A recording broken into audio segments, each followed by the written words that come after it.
And now on Who's Views, it's time for the latest headlines with JT and the Whotastic panel.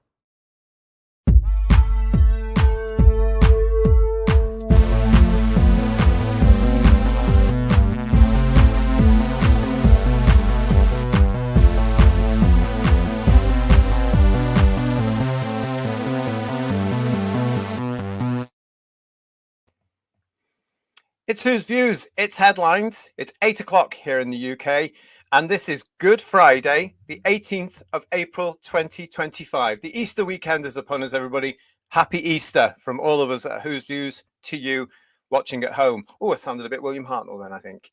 But no, it's lovely to see you. Thank you for joining us. If you've got the Easter weekend off, hurrah for you. I hope you're going to enjoy every single minute. Yeah, this is a concept that people outside the UK don't really understand. A bank holiday weekend here traditionally means that the banks would close. It now means that some lucky very people are able to get weekends off. So because Good Friday is a bank holiday and Easter Monday is a bank holiday, they may not have to go to work. So they'll get Friday, Saturday, Sunday, Monday off. And very well rewarded it is too, and deserved, I am sure. So if you've got that weekend, congratulations. Enjoy every minute. We're here live for you here at Headlines. We've got a big show for you this Friday because have you heard? Well, yes, the radical delusionists are still denying reality despite the recent court ruling here in the UK. We're going to be looking at some of the show business freaks, people that are doing just that in this particular show. RTD, of course, he's always struggling these days, isn't it? The world does exactly what he doesn't want it to do. And will looks wash? Do you see what I did there? That's all coming up in the show because we are going to be getting ready for tomorrow's Doctor Who, alleged Doctor Who. Who am I kidding? Everybody come into the chat. Let us know that you're there. Come to you very quickly. But first of all, let's go and see the one and only. It's Paul, everybody. Hello, hello. We've got a big show tonight, haven't we? I want to carry on the Lux puns and say, I hope it's a clean sweep in the ratings. Hey! I'm here all week. Yay! Get used to this, everybody, because there's lots of it coming up over the weekend. Especially in your big review show on Sunday. Wait till you see what we've got sorted for you there. Oh, goodness me. Please tell me it's cancelled, Paul, you say. Yeah, I'm hoping that eventually, it's been week one, surely it's cancelled. Now, only got 2 million viewers. Surely it's cancelled. Tell me it's cancelled. Someone tell me it's cancelled in the chat. Please do. Yeah. Someone who's got a contact. Everyone's got a contact that someone must know, surely. Oh, I don't know. I'm sure we are very near. I'm sure we are near. Hello to Matt, the Silent Wee Music King, who's in the chat with us. And Bill Lowry saying, JT, arf, arf. Yeah, get ready with that arf, arf. Because as I say, all weekend, it's not going away. Duncan, the Funky Evans, is with us, Paul, saying, as David Banks, cyber leader, may say, excellent. I'll get Duncan's coat, shall I? Hello, Jane. Happy Easter to you as well. And Carl Goddard, nice to see you. Good evening, Gord. Great. Lots of you with us. Hail, says Raymond. Hello, Raymond. Nice to see you. And Duncan is also saying happy Easter. And hello, Rose. How are you, Rose Kirby? Hello, happy Easter, Friday, Easter evening or afternoon or morning. Hope everybody's having an excellent Easter. And hello, Who's Views and everybody in the chat. Oh, there's loads of you here with us already this evening. It's great to see you all. Happy Easter, everybody. Evening, JT in the chat, says Steve. Hello, Steve 401. Woodhouse 122 also. And Lex is here saying to us, hello, Lex. How's your nephew, by the way? Lex currently has Luke visiting him. Luke is 12 years old, everybody, and he's a Doctor Who fan, but he's struggling with the new version and prefers the classic version. Now, he's not alone in that one, that's for sure, yeah. He's 12 years old, Paul. What does that tell you? Yeah, the wrong audience. There we are. That's the audience that they're supposed to be getting. But Luke is too clever. He sees through all the nonsense, don't you, Luke? Was you watching Inferno? I think the last time Lex mentioned it. So I hope he's enjoying that. Yeah, I'm sure he is. Yeah. Let us know where you're up to, Luke. But welcome to Who's Views. It's great to see you. Make sure you've subscribed. Oh, he's not old enough to have a YouTube account, is he? Anyway, Lex is saying to us, I do try. The Lux exclusive clip that was showing this week was really awful. The main villain was going on pronouns and woke culture. Also, the main villain's voice is just a copy of Roger Rabbit. Your thoughts? Well, you're going to get that on Sunday, Lex. Let's just say derivative and we'll leave it at that. We are going to be previewing the episode that's due out tomorrow, 8 o'clock in the morning, of course, on the BBC iPlayer. And what time did I say it was in the evening? 7:15 tomorrow evening, isn't it? I think so, yes. Yeah. It's around about that, 7:20 maybe next week for the Well. But we're going to be talking more about it a little bit later on. But our thoughts, you're going to get those on on one Sunday's show. Make sure you subscribed, everybody, and you've rung that bell. I'll make sure, again, as usual, everybody, if you have subscribed, make sure you're still subscribed, because I'm still getting emails, Paul. Really? Wow. Yeah, I'm still getting emails saying we've been unsubscribed. I don't know why they do that. That's the naughty algorithm, isn't it, of YouTube? Yeah, I don't know why they do it. Yeah, so that, yeah. They need to get it sorted, I tell you. I just want to point out to anybody watching as well that we are a British show. And it's been big news here for us in Britain this week with the Supreme Court, if you didn't see our Wednesday show, confirming that a woman is a woman and a trans woman isn't a woman. So that's the stance that we are taking on this channel. We always did, quite frankly.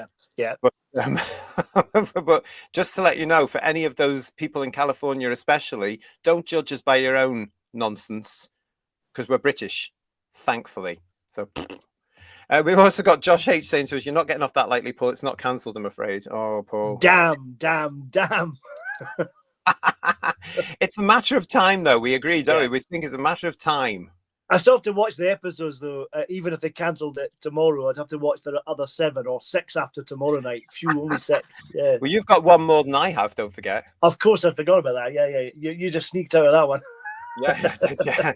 We're going to be talking about the author of the episodes I'm not going to be watching this season, the one and only, of course, Juno Dawson in this show, because he's been ranting and raving. Of course he has, but that's all coming up for you. George is saying to us, Paul, have you seen all the theories about the Doctor living outside reality? It's quite fitting. Yeah. He's not the only one at a bad wolf, is it? Let's be honest. Yeah. Yeah, we're going to be showing you more of that, George. Everybody in the chat, stay with us. And Sheila B in the devotions is with us. Hi, folks. Don't ask me how, but I've caught the 3rd Doctor's cold. Oh, hello. Oh, yeah. It was an online virus, obviously. That's what it was. Yeah. Shh. She can't say. Oh, gosh. Well, yeah, let's crack on then and get into this. It's great to see you all. Everybody, Smiley People, Lee Smith. As usual, I would like to say a huge thank you, not just for joining us on the live shows, but also getting in touch through the week. On the various shows, you can always put your comments in there, because I do get to see them, but you can also get in touch, as usual, at whosviews1@gmail.com, whosviews1@gmail.com. Again, I'm going to say to you, as you know by now, it takes me a little bit of time to get back to you. But I will get back to you. So thanks to Rick Storm, Andy's Vinyl, Ron Sapp, Philip Tassini, Steve Henley, Reese Woodridge. Couldn't read my own writing there, Paul. Reese Woodridge, Bill I had Lowry, the same problem. Eddie Day Riley, Mark Wright, Rory Stanage, Farsight, to David Philp, to Darren Hart, to Bob 23301, to the Legion of James, to Kinder Cull, Julianne Goodwin, Hilton Fitzsimmons, and everybody else that's got in touch this week. Thank you so much. One of the things that we were talking about in the last show here on Headlines on Wednesday was cope, weren't we, Paul? We were talking about Yes, cope. we were. Yes. And how people... Or lack of. Yeah, like in a library. Yeah. Comma, lack of. Yes, but lack of cope. And we talked a bit about RTD and the fact that he was getting at, wasn't he, people like ourselves that criticize them and all this sort of stuff. Part of that story, though, a couple of you have got in touch with me, and it was Nicholas and it was Bill who got in touch saying, oh, yeah, can you explain, or can you go through the bit where he said he's writing series 3 and 4 rather. So we'll go through that at the start of the show now for you, because this did come from the radiotimes.com.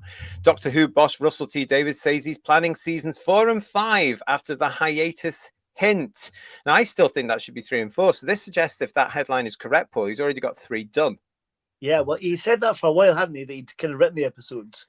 No one wants them, but he's written them. So. Yeah, the big question will be, is anyone going to actually invest any money into producing them? Yeah, Yeah. And if the content's similar to season 1 and 2, then, I think it's out of date already. So who wants that, Exactly. It's going to be interesting to see, because as we all know, the Robot Revolution got an overnight score of rating of 2 million.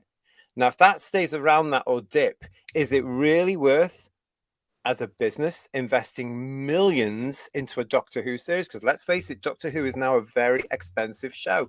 What would you do, Who viewers? What would you do, Paul? What would I do? I would stop the show as it is now, recast, get a new production team, and rethink how they do Doctor Who, and tell them to look at classic Who and bring back the Doctor. That's what I would say. Yeah. Well, I certainly wouldn't be bothering to invest millions and millions and millions of pounds or dollars into this show when it's only getting 2 million viewers on the flagship BBC show, which I'm sure is also in complete denial over the last couple of days. But let's carry on with that particular story from Radio Times. RTD was quoted here saying, "I could promise you amazing stuff at the end of season 4. Anyone can promise anything and not deliver, like he's done already.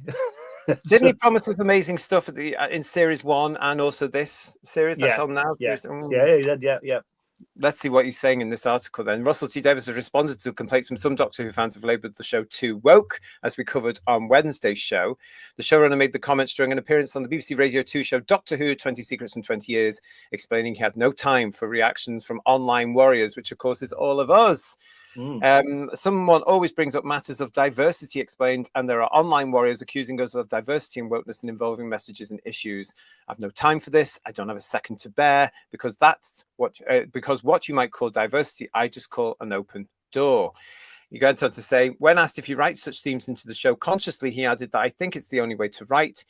I think it's harder to write with that narrow window. That's really the why. Why limit yourself? Why breathe in the exhaust fumes? Why be toxic? Come over here where the life and light and air and sound is. Oh, it's all that nonsense. But he did go and say he's writing, he's got plans and he's writing 4 and 5. Now, this is another example of cope, lack of, isn't it, Paul? Yeah, it definitely is. I mean, he's trying to pretend gracefully there's a future and it's not going to end. But I think there can be no hope, surely, in a sane world, that he's coming back to produce either season 3, 4, or 5. You know what I mean? Do you reckon Connor Simpson is saying to us RTD needs to be sacked? Doesn't he just? Yeah. Our garbage is saying, RTD, you don't like the online warriors, go touch asphalt, mate. We should set him right. Stephen Braddock, he's written season 4 and 5 on psychic paper. And James, so you can interpret how you want, as he does. He's trying to tell us what we'll all be missing out on if it gets cancelled, and it won't work, says Jane Smee. Oh, that's a good point. I was going to say, Jane, Paul, do you reckon this is utter denial? Denial that he can act surprised when. That's why he's blaming us first. We're to blame for what's happened. It's nothing to do with him at all, you know. So. I see what you're saying. So basically he's saying, it's all this online criticism, all these warriors, online warriors, i.e. fans, all these people that won't agree with what I'm doing, all these people that are after the show, all this criticism from the alternative channels. Oh, boo, they're nasty, nasty, nasty. And then when the axe does fall, because he said he's got 2 more seasons ready or 3 more seasons ready, he can blame everybody. Yeah, he can blame us for lack of continuation because we killed it with our criticism. Crazy, isn't it? Wow. Yeah, it is, isn't it? But you know what? The way that he talks, I wouldn't put it past him. Would you, lot in the chat? No. Well, if you look at other franchises, it's happened before with some of the Star Wars things that people, production people complaining or actors complaining about our criticism as fandom. But if you don't want to write it just for fans, but you want to keep the fans involved as well. Surely we're the base, the fan base of the franchise. So keep us interested, you know. Yeah. This is what we mean, everybody, isn't it? By the lack of cope, especially this week in the UK, because they are all having mental breakdowns. In fact, I look at these people in show business, and they're the exact reason, amongst many alleged activists, that I think we should be starting to reopen the mental institutions and the asylums and stick them all in there. Bring back Bedlam, definitely, yes. Yeah. They're utterly crazy. They cannot deal with reality. Julianne, hello, Julianne. But I thought the not specials in series 1A and 1B were already the greatest things ever. Smiley people Allegedly. Smiley people are saying to us, Paul, online warriors, that sounds more like a compliment. I think it is. Yeah, I really think it is, because we're not going to sit here as fans of our beloved show and just love it when we don't. We're going to be honest here. And well, that's it. Just going to have the TARDIS in it and a Doctor Who character doesn't mean it's Doctor Who, does it? You know. Well, I don't see the Doctor Who character.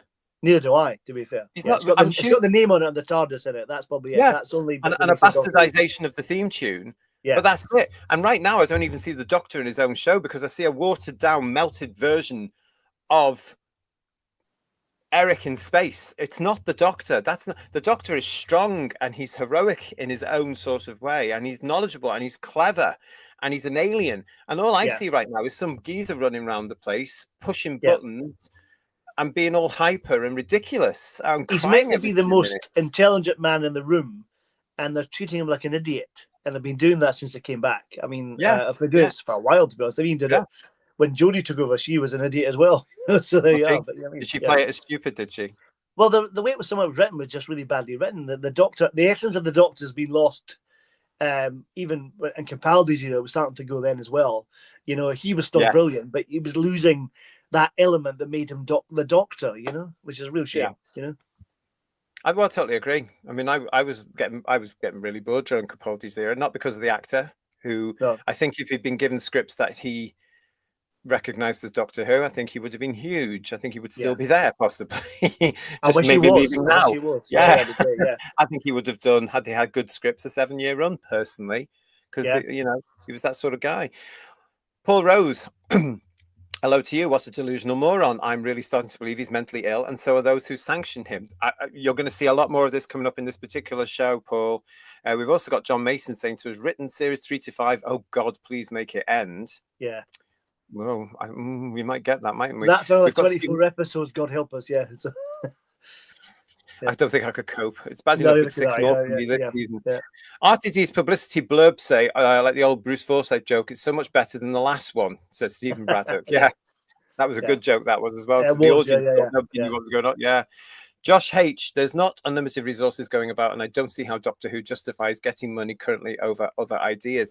Josh, the amazing thing is here in the UK, is that even if it does go ahead now, people like RTD are going to have to tone it down, and he needs an executive producer over him to say, we were all saying, yourself and Ian and myself have been saying, like a Mal Young character, to say, tone it down, take that out. No, he's going to need somebody that is going to tell him to stop it and isn't going to be frightened of him, because as we know, Wednesday here in the UK, the Supreme Court, as I said, defined the meaning of a woman, and a man isn't a woman.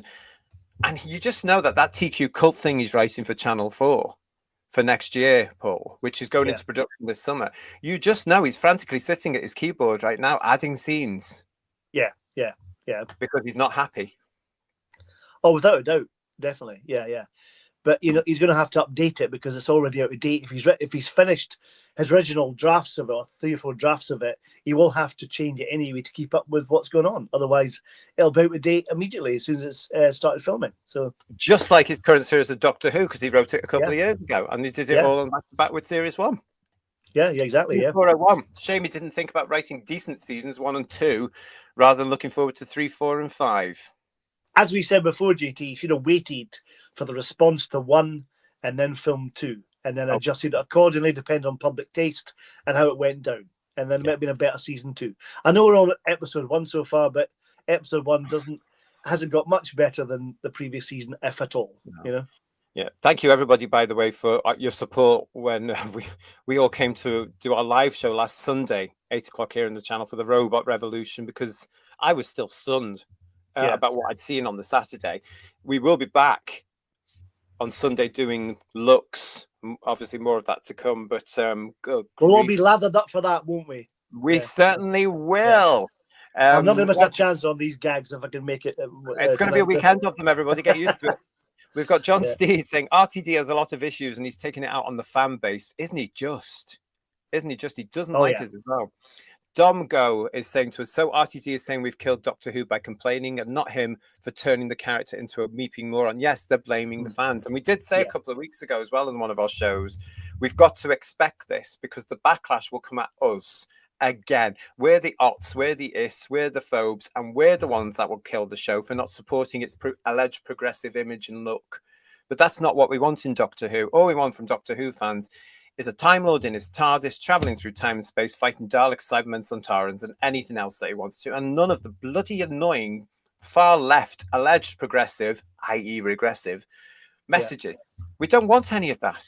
So it's no wonder we're going to turn around and criticise it, is it, Paul? What in his right mind though made him think that the Doctor needs to be a weak character who cries all the time? And we've had more vulnerable doctors like Peter Davison, whatever he would. But Peter Davison didn't cry when he got knocked out for 6, whatever in the Black Orchid or whatever. He didn't cry at all when Adric died. So come on, can we have a bit of a tougher doctor? I mean, give him. It's too late now.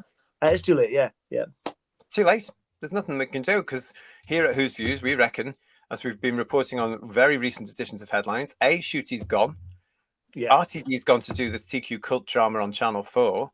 Varada Sethu was finished. She only had a year contract or an 8-episode contract. Thank goodness. Actually, I'm going to say now because we're coming to her in a minute. And I did see recently, I'm going to say, was just on the internet was Anita Dobson's come to Braehead Shopping Centre in August. Oh, is she? Apparently, yeah. I'm not going. I'm not going because there's roadworks. Oh, see, fair enough. Yeah. Stuck there for a couple of hours just to see it. And I can't go by train because once you get to Glasgow, you can't get up to Braehead by train. It's an absolute nightmare. We'll see what happens. I quite like to see her because, yeah. I do not like necessarily for Doctor Who, just for the fact it's Anita Dobson. She's a great actor, fantastic in EastEnders.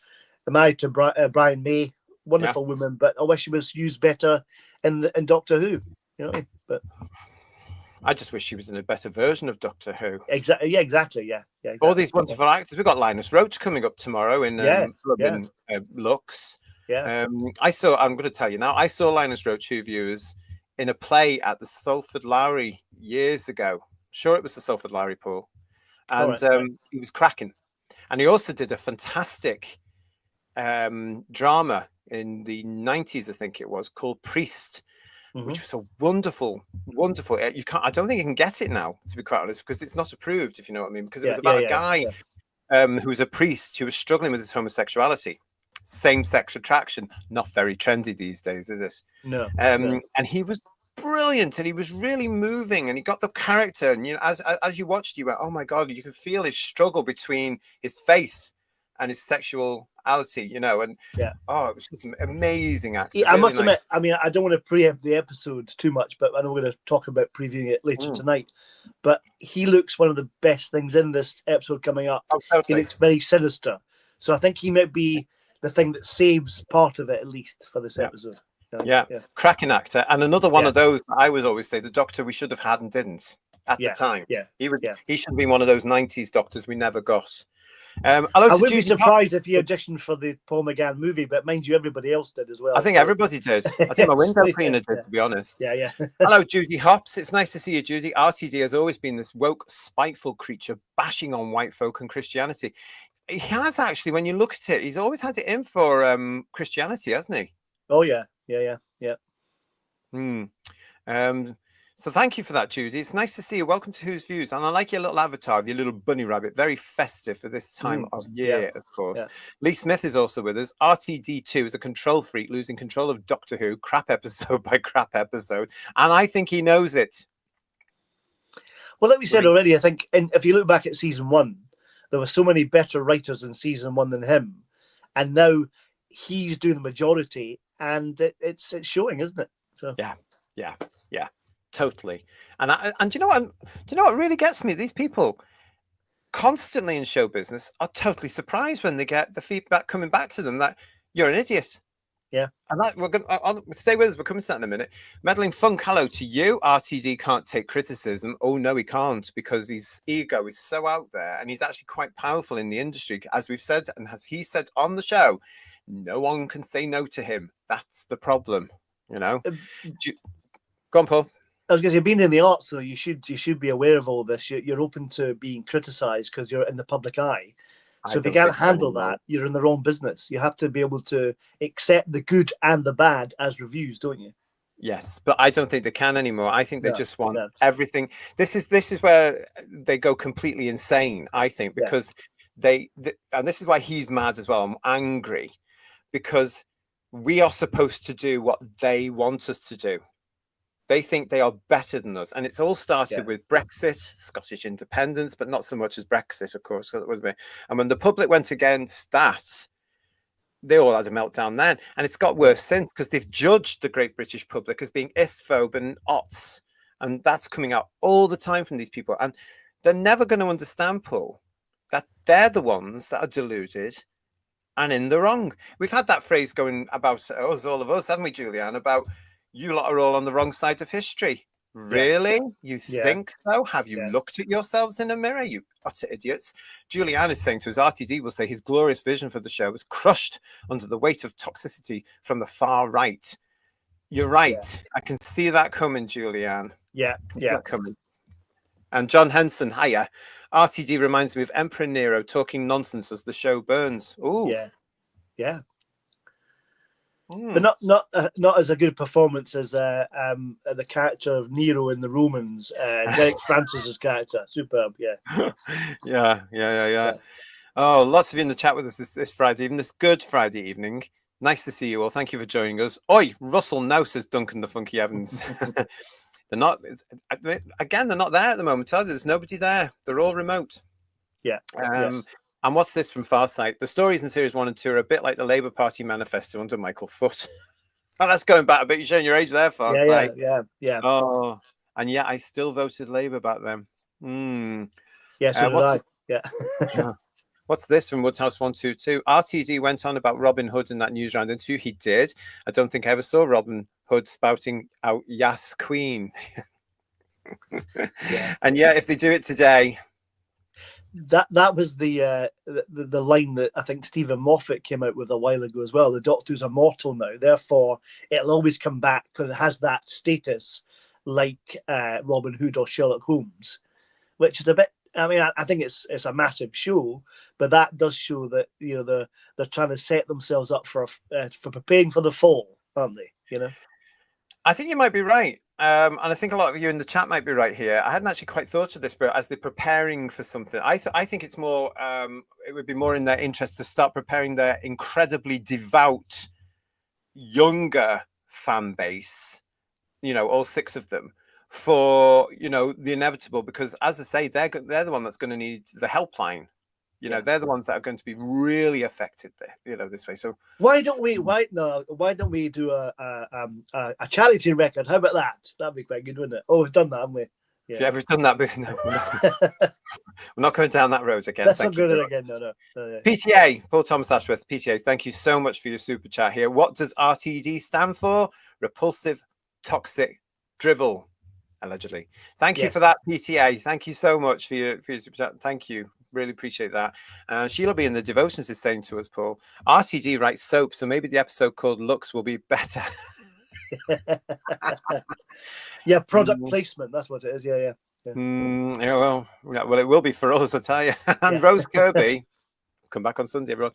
Rose Kirby is saying to us, hey, am I living in a different reality? Did RTD tell us it's not for you and go and touch grass back last year? Well, it was a mix of Chibnall, Whittaker, Gatwa, and RTD to an extent, didn't he? The bit where RTD came into this is because he was getting complaints last year that the Doctor was crying too much, as already has happened this year. Yeah. And he said, well, if you don't like it, you're not going to like next year because there's more of it coming. The thing about it that still gets me is like when he regenerated from Tennant into Ncuti, there was a suggestion that it was like a clean slate. He was fresh now. He was free from all the trauma of the time, years all of that history. And so why is he crying? I don't understand. But it's like Ian is always saying, isn't it? You still need to know the 26 years of the original show to understand where he is now. I mean, he brought Sutek back, as we keep saying. Yeah. Goodness knows who he's bringing back this year, but we know it's a classic villain or monster. Yeah. We do know that because it's been hinted at by Gatwa, who was sort of more or less pleading, would there be original fans please come back? No. And that's the thing, isn't it? If it's not for us, why are you bringing a well-known character back that no one will know who it is? Especially the new fans, because they're not the ones who are kind of the ones that are kind of his disciples haven't watched classic Who, have they? So they've no idea who probably Sutek was in the first place. You know what I mean? Yeah, I do know what you mean. Oh, it's all a mess, isn't it, everybody? Hello to Daz Blue, who's saying Linus Roach is also Batman's dad. Yes. Is it? Oh, fantastic. Is that the TV show with Sean Pertwee? Is it? No. Oh, no, it's not. Who do you mean there? Is that in the Christian Is it the latest Batman film? What the No, Robert there's that Pattinson other one, wasn't there? There was that other one, The Batman or whatever it was called. That's the most recent one with Robert Pattinson. But maybe it was Yes. the Christian Bale version. I don't know. You lose count. They made so many origin know. stories of Batman over the years. I lose track of who played his dad and which one and his mum. But I know, and I'm so sick of it, to be quite honest. I'd like to say hello to Garbage, who's in the chat with us. Thank you very much to Garbage there, keeping everybody happy. And Time Lord Victorious is joining us. Hello, fella. He has no new ideas, Paul, just milking the back catalogue even more. And his own back catalogue as well, which is a gift to do that, I'm sure. Yeah. Here we've got more. Is expert Lex coming in with Batman Begins in 2005. Yeah. Oh, what was that? And here we go. Linus Roach was Thomas Wayne in Batman Begins, Christian Bale's dad. Now I remember. Yes. Yeah. Now I remember. I was thinking, did he play Batman? Was he Batman? Who? No, and I think Sarah Stewart was Mrs. Wayne as well in that. Yeah, I think. Exactly. So, yeah. Yes, you're right. Yeah. I'd forgotten about that. Yeah, forgotten about that. Oh, right. Well, let's carry on, everybody. It's good to see you because we've got a lot to talk about now. Now, I'm going to give you all a bit of a warning. You may need a bucket to be sick in during the next story, the next segment of our show. I certainly, when we get to the Juno Dawson aspect, was physically because, oh God, he just gets on my nerves. And that voice. And yes, he's going to be here. We're going to be playing him on the show. So get ready, everybody. I'm trying to build myself up to it now, Paul. And it's just making me very, as the young people say, oh my God, I'm so anxious. Oh my God. Can we have a trigger warning before you put it up? That'd be useful if you could. This is your trigger warning now because it's coming up shortly because this... I'm going to say it again because it's fantastic news for reality and truth. The Supreme Court has here in the United Kingdom on Wednesday, when just before we came onto air, of course, on Wednesday night, has now officially declared that a woman is a woman and a trans woman isn't a woman. Of course, it also goes on to, the other side of this thing to say a trans man is not a man. It's common sense. It's biology. It's fact. But a lot of people over the last couple of days have been having meltdowns. And to use the term again, the cope just isn't there. They are not coping. And of course, there's a hell of a lot of people in the alleged entertainment business, including people on Doctor Who.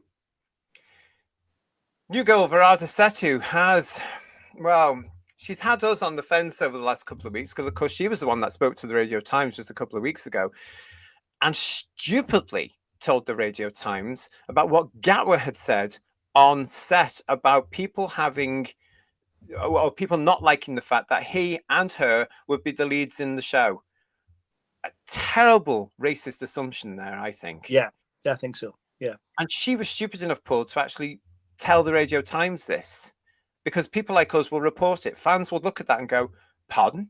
Because again, they're assuming that we are all ists. Yeah. Isn't that awful? That was the last thing that I thought about when they were both paired off together. I just thought the Doctor's rubbish and she was quite good and boom. I never thought about ethnicity, colour, whatever. It never came to my head. So. And yet they assume that we do, and yet we don't. Science fiction fans, especially, because as I said many times on this show, we're open-minded to science fiction fans because we've met people who are blue and green and yellow with purple spots, for crying out loud.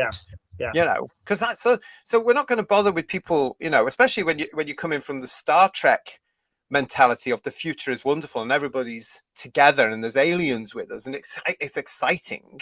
And that's the thing, we've kind of we've crossed those boundaries. You think with Ahura, for instance, an example of a black actor playing an important part. That happened in the 60s. We've kind of have not moved on from then, and we're trying to be more accepting of these things. So good for them, but you're doing it. Well, just get on with it and do it. Gives a good performance, Well, as I say, these bloody alleged progressives hold us back about 40, 50 years, especially when it comes from women's rights, which is more, and LGBT rights, which is in living memory. I know for that because I was one of the people that were on the front lines trying to get it all sorted through my time.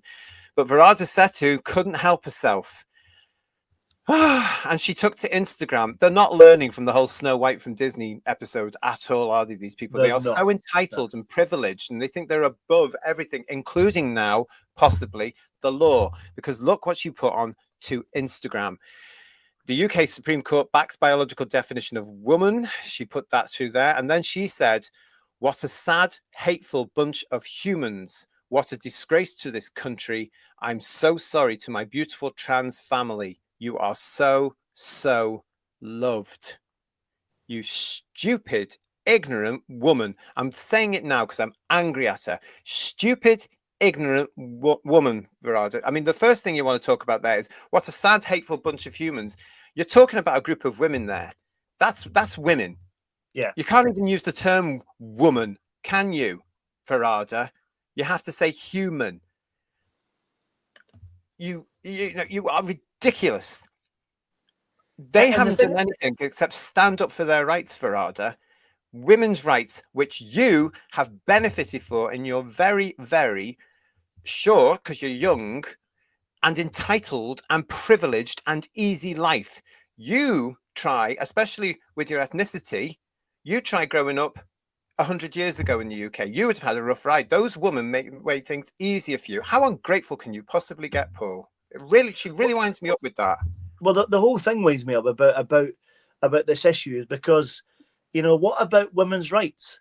They had no looking on this, but they're fighting for their rights. They've been fighting for over 100 years. It's like, come on, let's support the women, because this is very, very important. That's what annoyed me about the ruling when they said, you know, about there is no victory on either side, but there's obviously victory for the women here. They've finally got something done, which is really important and significant, you know? Yeah. It's absolutely true. And I'm going to say at this point as well, is thanks to these fantastic women that stuck to their guns, got through all the nonsense, which is still continuing, dismissed the threats, dismissed the names. TERF became the big one as well. Trans exclusionary radical feminists. They were just women standing up for their rights because they didn't want men coming into their spaces, and their sports is included in that. You know, all this sort of stuff. It's not just about the bloody toilet, you ignorant people in show business. It's more than that. This is another phrase. I mean, in the Varada thing, she couldn't say women, like you said, but then these activists say things that they're called menstruators or things like that, which is an awful term to call a woman, isn't it? You know? Yeah. Awful. Yeah. Thank you everybody for keeping your chats coming along here as well. Please do. Yeah, there's lots of you in the chat with us. Keep going. But I'm so angry about this because all these women have done, and all the court has done. And I can't, as I said on Wednesday, Paul, I cannot believe that in the 21st century, this got to the Supreme Court. And it was the Supreme Court that had to say, this is what a woman is. Yeah. How did we get to this position with these utter lunatics, these knee-bending, far-left, ideological, overtly liberal idiots, these virtue signaling? Oh, look at me, aren't I a nice people? I can't believe how this happened and we got here, and women's rights and LGBT rights were being trampled over, you know? And then this backlash has come back, this backlash.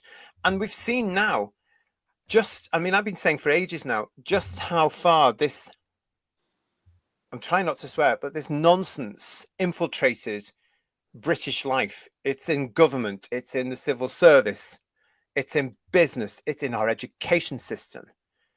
And now it's all there. And these Guardian reading, champagne swizzling nonsense are all having breakdowns over it. You know, it's going to take a long time. Oh, Paul Rose, I've just noticed, has said this. JT, that's the scary thing. These generations are being told this stuff is normal. It's criminal what's being done. It is, and heads need to roll with this, I reckon. But the other thing about this, Paul, is the fact that we've now got at least 2 generations indoctrinated with this nonsense of there's more than 2 genders. A woman can be a man can be a woman. You've got to use pronouns, all this stuff. The damage has been done, and it's big damage. And people like RTD and Varada Sethu, Nicola Coughlin, who are going to be coming too, Juno, Dawson, and David Tennant, and everybody else involved with Doctor Who have had a hand in this. They are ridiculous. They're just perpetuating this nonsense. That's the thing. And what annoys me as well is, and I think we'll get to the Juno Dawson bit, is the fact that these judges have been put in this position to do what they do and make a judgment, because they've trained to be judges. They're knowledgeable, intelligent people who are trying to solve an issue which is nonsense. That's kind of wasting their time effectively a little bit. It's like Sir Robert Winston being on Question Time. I don't know if you saw that, when he was poo-pooed about biology, and he's been blacklisted from the BBC. The BBC now they owe him a massive apology and a series. They do. Yeah, a whole series explaining why he was right. Yeah, because they were ignoring the facts. These people have been lying.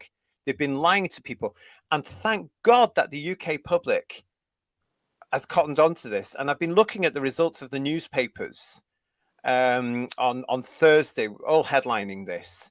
And then I look at the results of those, and the great British public coming on saying, why have these people got, why have these people got a problem? This is a fact. This is a fact. This is a fact. Stay out of the women's spaces. Stay out of the men's space. Go to your biologically assigned category. I mean, they're so busy, these people on the left, segregating people. Why are they're so hypocritical? So why are they trying to enforce trans women in with women and trans men in with men? Why haven't they made a little box for them? Inclusion is important when they want it to be. And and I just think at this particular point, shut up. You're all bloody idiots.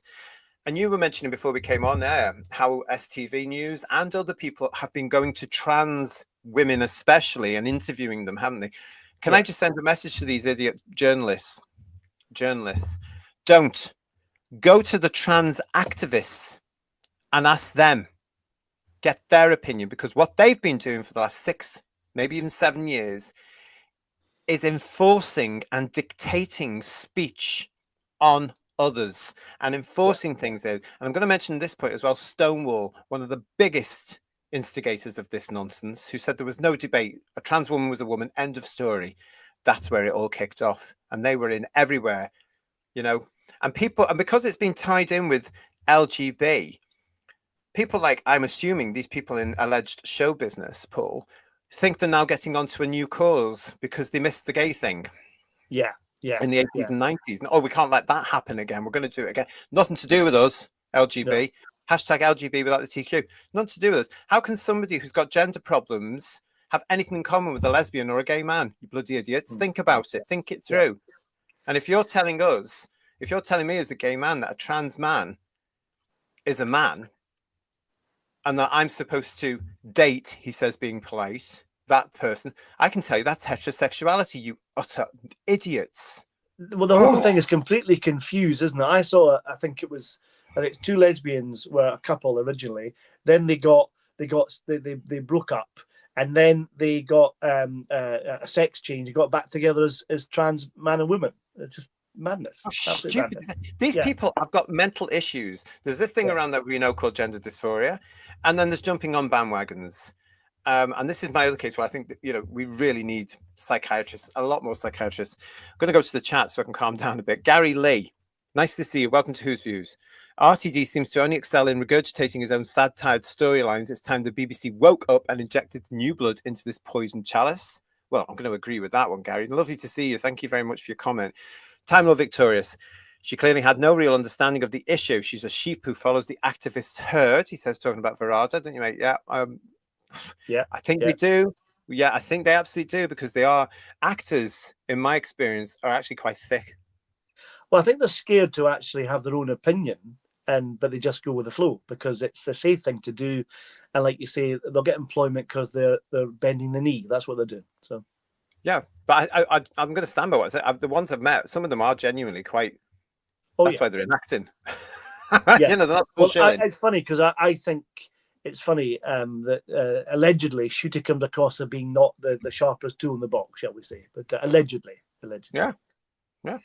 Paul Schlufter, that's a really nasty thing to say, talking about Varada. No matter what you think or believe, that is just very unpleasant. Farsight, she's actually more annoying than Jodie. I think a lot of them are on the same par, actually, Farsight. Same page. Yeah. Yeah, right, Paul. Lex is saying to us it was a great win for women's rights. Amen to that. It was. And then on a knock-on effect, it was a great win for lesbian and gay men's rights as well, because that was being crouched on by the TQ cult. So now we're empowered a bit more to say, knock it off. But as we're seeing now with Varada and others, there is the inevitable wave of, we're not going to comply. Yeah. Oh, we've got the meddling funk with us saying the WPATH files, the cash report, the court ruling, it's all unraveling for them. And yet they deny anything. The BBC still has not yet reported on the WPATH report files at all. And that must be 2 years ago now. And they've never once mentioned it. Scandalous, BBC. You should have done, because it proved everything that you and your TQ cult infiltrators in there believe and preach is wrong. You should be talking about it. Time Lord Victoria's back with us. They think these people are saying kill trans, no love. They're standing up for biological reality. That's it. They absolutely are. They've all gone onto this, and we're going to see this shortly with Dawson. They've gone onto this thing saying, oh my God, you're harming us. You've taken this away from us. Let's be very clear. Trans rights are the same as everybody else's rights in the UK because it's called equality. And we all apparently have the same rights in the UK. It's a little bit questionable on some areas, quite frankly, especially if you're white and you're heterosexual, but we should all have the same laws looking after us and the same rights. So I don't know what they're all going on about in entertainment. Julie Ann Goodwin is saying to us, if this country and its laws are not to her liking, she's free to go back to India, where I'm sure her trans fans will be better respected. The thing is as well, they're not though, are they? These people are hypocrites. Yeah. They're not. Trans people are safer here than anywhere else. And they're all going off on one now. So everybody's, have you seen anything happen over the last couple of days? Nope. No. And you wouldn't dare say all these things trying to rewrite fact in the Middle East or Africa, would you? No, you wouldn't. Trouble if they tried to. Yeah. Exactly. They'd throw you off a bloody building in the Middle East, I tell you. John Steed is saying to us, Sethu needs a dose of reality. These people in the entertainment industry always live in fantasy. That's all I can say for them. They live in fantasy. They don't know reality. They live in bubbles, echo chambers. Woodhouse 122 saying, well done to the ladies who got this ruling passed. Yeah. Lots of them actually up there. I just cannot believe how we've got to this as Dalek Eye. Neither can I. I mean, these lunatics that have questioned truth and reality to suit their own sort of ideological cult-like belief. And because we won't bend the knee and follow it, we're the ones that are in the wrong. They're trying to guilt us into that. We can bugger off because, as Connor Simpson says, it's the war on the woke. Yeah, it is. Yeah. Matt is admitting that he voted for Keir Starmer, not woke Doctor Who. Go and stand in the corner. Look what he's done to the country. Absolute nonsense, Matt, but no better for next time. Duncan the Funky Evans is saying, good on women, protect yourselves. And Domgo is saying, I love these women. Fantastic female human beings. Well done. Love you. Steve 401 is saying, I remember when actors, etc., were there to entertain, not lecture and tell us how evil we are. Those days seem to have gone, don't they, Steve? And I wish they would come back. Do you know what they need next time Doctor Who's around with all their stars? In fact, all the shows need to do this. Is a PR manager that says, before you do anything on your social media, you call me. Yeah. And I'll tell you whether or not you can do it. And that includes the bloody staff, the production staff as well, because these people need to zip it and shut up and learn that if you say something that is derogatory or political in any way like this is, you're going to lose 50 or more % of your audience. Oh, definitely, yeah. Well, isn't Doctor Who a great showcase from that since the Jodie Whittaker era, Paul? Oh, definitely. It's gone so woke. It's unbelievable, and such a shame for such a fantastic idea for a series, and they've just pulled it down the drain, haven't they? That's the thing, you know. Yeah, and now they're seeing the results of that with 2 million overnight. Jane Smee. Some of these people just go along with the bandwagon because they think it's what they're supposed to believe. Yep, they do. Brainwashed. Chris Graham, there was no mention of this on Loose Women this week. Well, actually, there was, Chris. It was the day after, so it would have been Thursday because I saw it on the Tube of Who, and it was pathetic. It was pathetic because those idiot entertainers sat there and said, one of the reasons we've never spoken about this and addressed this issue because we're frightened of getting cancelled. Frightened of a mob. You're frightened of the mob who would come after them. They will come after them. And that shows exactly where they... And then they all went on to say, how did we get here? You know, how's this happen? Oh, everybody think of the trans people, not thinking about themselves or thinking about the women or thinking about the lesbians and gay men. That's where it really annoys me, Paul. They can't see the bigger picture of saying a man is a woman and a woman is a man. No, they can't, and that's where all everything started to unravel. If we'd been firmer at the start and nipped us in the bud sooner, we never got to this point. That's the problem. Everyone's running scared, you know. Yeah, but I don't understand why they can't logically see the bigger picture and how homophobic they actually are. And it's as though they don't actually care about the homophobia anymore. No, they don't. No.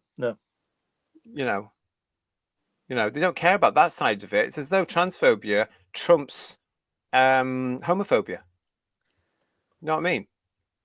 Well, it's like you're saying about the suggestion that we're all racist because we're white, you know, and that tends to be an off the case. Whereas it's not just white people who can be racist. So that's kind of an unfair bias on that score, isn't it? You know? Yeah. George is saying to us, I've seen so much of this stuff at uni, it's laughable nonsense. That doesn't surprise me, really, because it's infiltrated education. I've seen it in primary schools. I've seen it in secondary schools.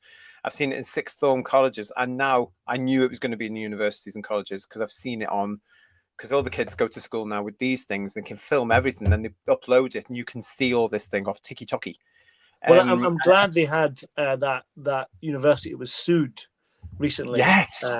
Because of lack of free speech. You know, and I think that's very telling. You know, another example. Yeah, we covered that on the headlines a few weeks ago. That was the Kathleen Stock thing, a lecturer that was fired from the university she was working at because she said a woman is a woman. And the students, all these things are stacking up, aren't they? They're all stacking up now, which is really useful. Yeah. The fact is, the truth has to be adhered to, and these people are not playing by the rules of truth, are they? They are dictating. We've got Sir Clive Calculator. Hello to you. It's interesting that the woke conspiracy plays out exactly like an episode of Doctor Who. People mindlessly convinced that they're right while serving a powerful unseen force. Ooh. You will be like us. Remember Juno the Cyberman? There we are. Yeah. Paul Rose is saying to us, it's been going on for a long time now. I have a friend who is quite big at Sony in London. It must be 10 years or more ago now that they were told to use pronouns in emails. Yeah, now the pronoun thing has been around for about that long because I remember that coming in as well. Because what the hell are you doing that for? And I went and said to this woman who was doing it in a business I was working at the time, why have you done that? Where's that come from? And it's because she had been on a training course and they were told to be more inclusive by this no response, but no offense, an American person. And I said, do you realize that that's going to cause trouble? Do you think so? She said, in all honesty. But again, it was a bandwagon and everybody jumped on it to make themselves look like the nice person. It's so selfish. Oh, look at me. I'm a lovely person. I'm so tolerant. I'm with everybody. You know, I'm a nice person. You got to like me. Oh, grow up. Yeah. You know, that's the problem. But let's see now, because businesses, whether they like it or not in the UK, and an awful lot of them over the last few days have come out and said stupid things, by the way. Oh, we support this. You are going to break the law. And if you break the law, you are not above the law. Yeah, exactly. Yeah. A lot of these businesses, Paul, in the last couple of days have come out saying, oh, we want to, you know, we're supporting trans rights. We're supporting this. They have rights, by the way. Yeah. The thing is, it's getting back to sort of, you know, about rules and stuff and what's medically accurate or whatever. If this ruling's been done by the High Court, or by the Supreme Court rather, it's law now. So yes, if this has been accepted by the courts, then surely this is the way we're going. You can't keep questioning it and say, well, that's not going to happen. It's like we talked before about Brexit. I was a Remainer. We got Brexit. I didn't want to leave Europe, but we did. I find they've accepted the vote, but other people aren't. They're saying, well, let's have another referendum. Well, no, this is how the world works. It's how democracy works. So we go with what happened. You voted for it. We go with the result is, you know? And I think this is much the same for this. It's like they keep questioning it. This is the law. Go with what's been said and accept what's been said. Okay? That's what it's also the fact that it's not just the law, it's bloody reality. It's a fact. Yeah, as well, yeah. For Christ's sake, it's just ridiculous. Rose, thank you for your comment. Rose Kirby, hey JT, Star Trek is in a different reality. Yes, of course it is. That's one of my favorite TV shows when it's on, but I can always dip into my Blu-ray or DVD collections to escape reality. I find myself doing that an awful lot. I'm watching a lot of I'm not watching a lot because I don't really like television, but when I do watch television, I watch the repeat channels, Paul. Yeah, me too. Stuff from the 70s, 80s, and 90s because I don't like any of the crap they're turning out today. Yeah, thank you for your super chat to Mark Greaves. Thank you, mate. Hey, JT, hope you and Paul are well. Douglas Murray takes these idiots apart. The BBC is scared to book him because he destroys the narrative with facts. Now, I believe that Mr. Murray, of whom I am a bit of a fan, Don't Yeah. agree with everything, but the majority Yeah. I do, has been on the BBC this week. Oh, has he? And Oh, there have excellent. been complaints today. I've seen stuff. Now, I haven't seen the show and I haven't seen the clips, but I'm assuming he was on the BBC. And he basically said what he says. And they've all come out, of course, all these alleged progressive lefties, when they're not, when they can get up off their knees, they've all basically started saying, oh, he's an ist, he's an ist, he's an ist, he's an ist. Because he has been saying over the last wee while, there's too many refugees and too many people coming into the country. That's what he thinks. That's what he wants to do. It goes against their narrative. What do you want us to do? Think. We're an island, for Christ's sake, with our resources stretched far beyond where they should be. I can't be done with all these bleeding heart liberals anymore, I'm afraid, Paul. Well, there's people like him, like Douglas Murray or Jordan Peterson, people like that who are very much speaking their minds. And I think that's really important, because with people like that, or even going to like John Cleese talking about comedy, or Graham Linehan, people like that, actually saying stuff and making a point and risking their careers to do that. And I think it's more power to their elbow for them, I have to say. Yeah. When you've got somebody like Douglas Murray, though, that has made his money by being a political commentator. Yeah. And his books are Ben very Shapiro's popular. another one like of that ilk, who's another person who does quite outspoken stuff as well, doesn't he? Yeah. But good for Douglas Murray is gay, and he's a huge devotee to same-sex rights. So he's been involved with the trans issue for some time. So of course he was really celebrating the Supreme Court victory for the women on Wednesday. Did you see that? There was an interview with him a few years ago when he, I think it was a trans activist was on, and he said to Douglas that you're a straight man, and he tore strip off him. I don't know if you saw that interview. That was superb. I love that one. That annoying brat of a spoilt kid is supposed to be a comedian. He was at Edinburgh at the Fringe one year. Right. I'd love to see his ticket sales, because he's. Do you know, one of the beautiful things about getting older, who views, is you can spot a dickhead from a mile off. And he is, honest to God. And he was going on about this. And when he just assumed that Douglas Murray, he assumed he's from the progressive left, where you're not supposed to assume anything, remember? Because that's not what they do. And he assumed that Douglas Murray was an old, white, straight guy, to which Douglas Murray had the joy in turning around and said, I'm gay, you stupid child. Which took the colour out of this fella's face. He couldn't believe. It was a brilliant interview. I remember enjoying that immensely when I watched it. It was superb, really was. But then he started going off before Piers Morgan cut him. And he started going off, didn't he, about, you should be ashamed. I've had this week, you should be ashamed of your view.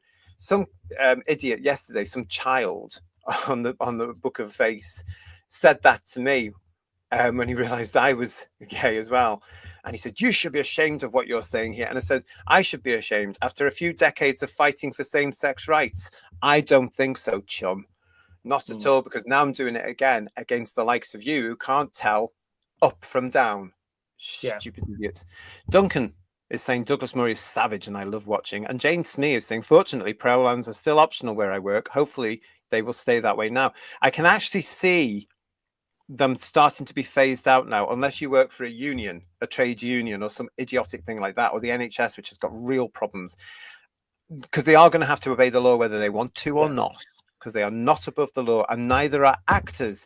Nicola Coughlin, we're coming to you in a second. Raymond's with us, Paul, saying, reporter, Kemi, do you have anything to say to David Tennant?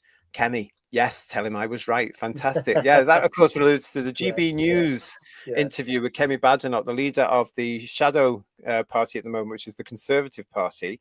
She's the current leader over there. And it was Kemi Badenoch that David Tennant got at last year, where he said he just thought she should shut up because he didn't agree with her stance that a woman is a woman. Well, Mr. Tennant, what an arse you really are. But it boils down to, you're allowed to have an opinion. That's the thing. It's like the pronouns thing. It's like, okay, they, them, whatever you want to be called, whatever, fine. But you shouldn't have to enforce it on someone. You know, if you make a mistake by mispronouncing them, that's like, hold on a minute, that's not a hanging offence. Surely it's just a mistake. So don't get all upset about it. You know. Yeah. The difference is, though, you know, when we're talking about opinions and stuff like that, I'll always stand by truth. And men are men and women are women. There are two genders. That's the truth. Now, if you want an opinion which is telling me there are more than two genders. I want you locked up, quite frankly, for society's own sake. You need psychiatric help because there isn't, you know. If you're going to tell me you're going to identify as a cabbage, I want you to get help. And I certainly won't be addressing you as a cabbage. There's all these issues now which have come from God knows where over the last 7, 8, 9 years. It's just stupidity as far as I can tell. Marie UK is saying to us here, no more cis labeling. I hate that term. Also No such thing. It's a discrimination towards biological men and women. It really is, but they're carrying on with it. We're going to come to it shortly. The big buff goat, who was the ex-small swole goat, Paul, is saying, you heard RTD's justification about the 15th Doctor not having one costume. Even that was himself congratulating on social issues. He said he was democratizing cosplay. Yes, I might put that into Sunday's show. I've got it ready. We're going to see what happens between now and Sunday, but we might be talking about that on Sunday, everybody, because we were saying last Sunday on the Robot Revolution review, we can't see the Doctor. So if we can't see a Doctor, what will the casual not we viewer coming along? They'll be looking for the Doctor, and then they see this fella running around. They're not going to see the Doctor. They're going to see Eric in space, basically. When I was a kid, I had to not cosplay. It wasn't called it then. But when you're a kid, you play Doctor in the park or in your back garden with your pals. You'd have a hat and a scarf. That was great. That was iconic. You had something you could just put on. So fans adore dressing as the Doctor. So some fans, I'm not sort of my thing, but you go to conventions and stuff like that, and to be dressed as the Doctor, a proper image, a proper iconic image, is what we want. You know what I mean? So they've missed a boat on that one. Oh, totally. Oh, lots of in the chat. Good to see you. Hello to Post Bunny. Hiya, nice to see you. And Frankie Stanager has got it. Joined us. Sorry, nice to see you as well. Lots coming up here. We're going to go to the second part of what I wanted to talk to you about. So that was Varada Sethu with that particularly ignorant thing where she believes she's obviously right, blah, blah, blah. She also posted this. Yes, was forwarded from wherever. It says, a dangerous precedent, the Supreme Court's definition of woman and the erosion of legal protections. Absolute nonsense. The only erosion of legal protections that were going ahead were women's and LGB. That's it. Trans people have the same rights. But when you're allowing a man to enforce himself into women's spaces, it's the women that are suffering, you utter clods. But on that one, she said, Paul, and how, like everything, this is an intersectional issue. Yes. See, this is what I feared when this came out, that this is kicking off. So I'm hoping that this will be have a stop put to it once the grown-ups come back into the room. So. If that's going to happen. I know. Why do I feel that we're going to be here for an awful long time? Yeah. I'm not sure where we're going to be. They're going to get kicking and screaming, aren't they? That's the thing. Exactly. Problem being, hello to you. Problem being sent me this from Instagram. He saw this earlier today, but I believe this is from Russell T. Davis. This is the only comment that he has made at the moment. This, of course, is what's his name? Yasmin Finney, whatever. I don't know what his proper name is, but yeah. Trans people aren't a debate. We're human beings. Again, it shows they're bloody ignorant from these activists. How ignorant are they, Paul? We're not claiming they're not human beings. That's not the issue. It's the thing. No. It's like, really? No. This is where they cloud the water and they absolutely enforce this nonsense. Because what they're saying there is that we're all gritting at them and saying we're not welcome, but we're human beings. We've got feelings. We've got what the trans activists are doing, including people like Finney and everybody around him, is enforcing lies on the bigger picture. You might think you're a woman. You might want to be a woman. You are not a woman. You are not a biological woman. You will still, at some point in your life, have to get your prostate checked to make sure you are healthy. Women don't do that. There's a truth there. You've got to get on with it for your own mental health as well, and nobody's denying that you're humans. So this is where the problem has come from now, with all this activism and this lies and enforcement and trying to dictate to the world, you must address us like this. And as I say, good luck in Africa and the Middle East with that one, because you wouldn't dare go over there and try this nonsense. You're only trying it here because we are a great country and liberal, technically. You know, we are quite open-minded in this country. Well, probably why we're in the bloody messes we're in. But moving on from the RTD one to this one, from Breaking News IE, Nicola Coughlin disgusted by gender court ruling as she commits to fundraiser. Yes, of course, this is, of course, Nicola Coughlin, who was the, I was going to say star, no pun intended, of the Christmas episode Joy to the World, but she was hardly in the bloody thing. Well, she was sidestepped, wasn't she, for the other character the Doctor spends a year with, but that was the most boring part of the entire episode, and that's going some, I'm telling you. Blink and you'll miss her. Yeah. Hey, who viewers? But she was in that, as you know. Well, anyway, she's not very happy at all, and she has been commenting on her social media as well, and she's done this. Irish actress Nicola Coughlin has said she is completely horrified and disgusted by the Supreme Court ruling on gender and will fundraise for a transgender charity. The Bridgerton and Barbie star, who is 38 and therefore should know better, has long been outspoken on LGBT plus issues. I'll correct that to LGBTQI plus issues, nothing to do with LGB. And said she would match donations up to £10,000 to trans charity. I'm not going to say it because I'm not going to publicise it on the podcast. On Wednesday, the Supreme Court ruled that the terms woman and sex in the 2010 Equality Act refer to a biological woman and biological sex, meaning transgender women with a gender recognition certificate can be excluded from single-sex spaces if proportionate. The judges said trans people are still protected from discrimination under equalities legislation, and that this interpretation of the law does not cause disadvantage to the, quote, potentially vulnerable group. In an Instagram video, Coughlin said she was completely horrified by the Supreme Court's ruling. Well, have a pint, dear. To see an already marginalised community being further attacked, oh God, all this again, and attacked in law is stomach-churning and disgusting. And to see people celebrate it is more stomach-churning and disgusting, she said. Coughlin committed to matching donations of up to £10,000 to the incredible charity, which says it works to uplift and improve the lives of trans adults. Now's the time to speak up and make your voice heard, she said. Let your trans, non-binary friends, again, more made-up BS, and the community at large know that you're there for them, and we'll keep fighting for them. So bearing in mind, Nicola Coughlin, that you're saying now's the time to speak up and make your voice heard. Hello, my name's JT, and I am speaking up and making my voice heard against your homophobic rhetoric. You are completely misguided. LGB without the TQ. Do your bloody homework, you stupid girl. As a woman, she should be celebrating this ruling, not denying it, really. Yeah, exactly. It shows you how ridiculous these people actually are, doesn't it? I mean, they've got no clue. They've jumped on the bandwagon. They've gotten on with it. They're doing all this.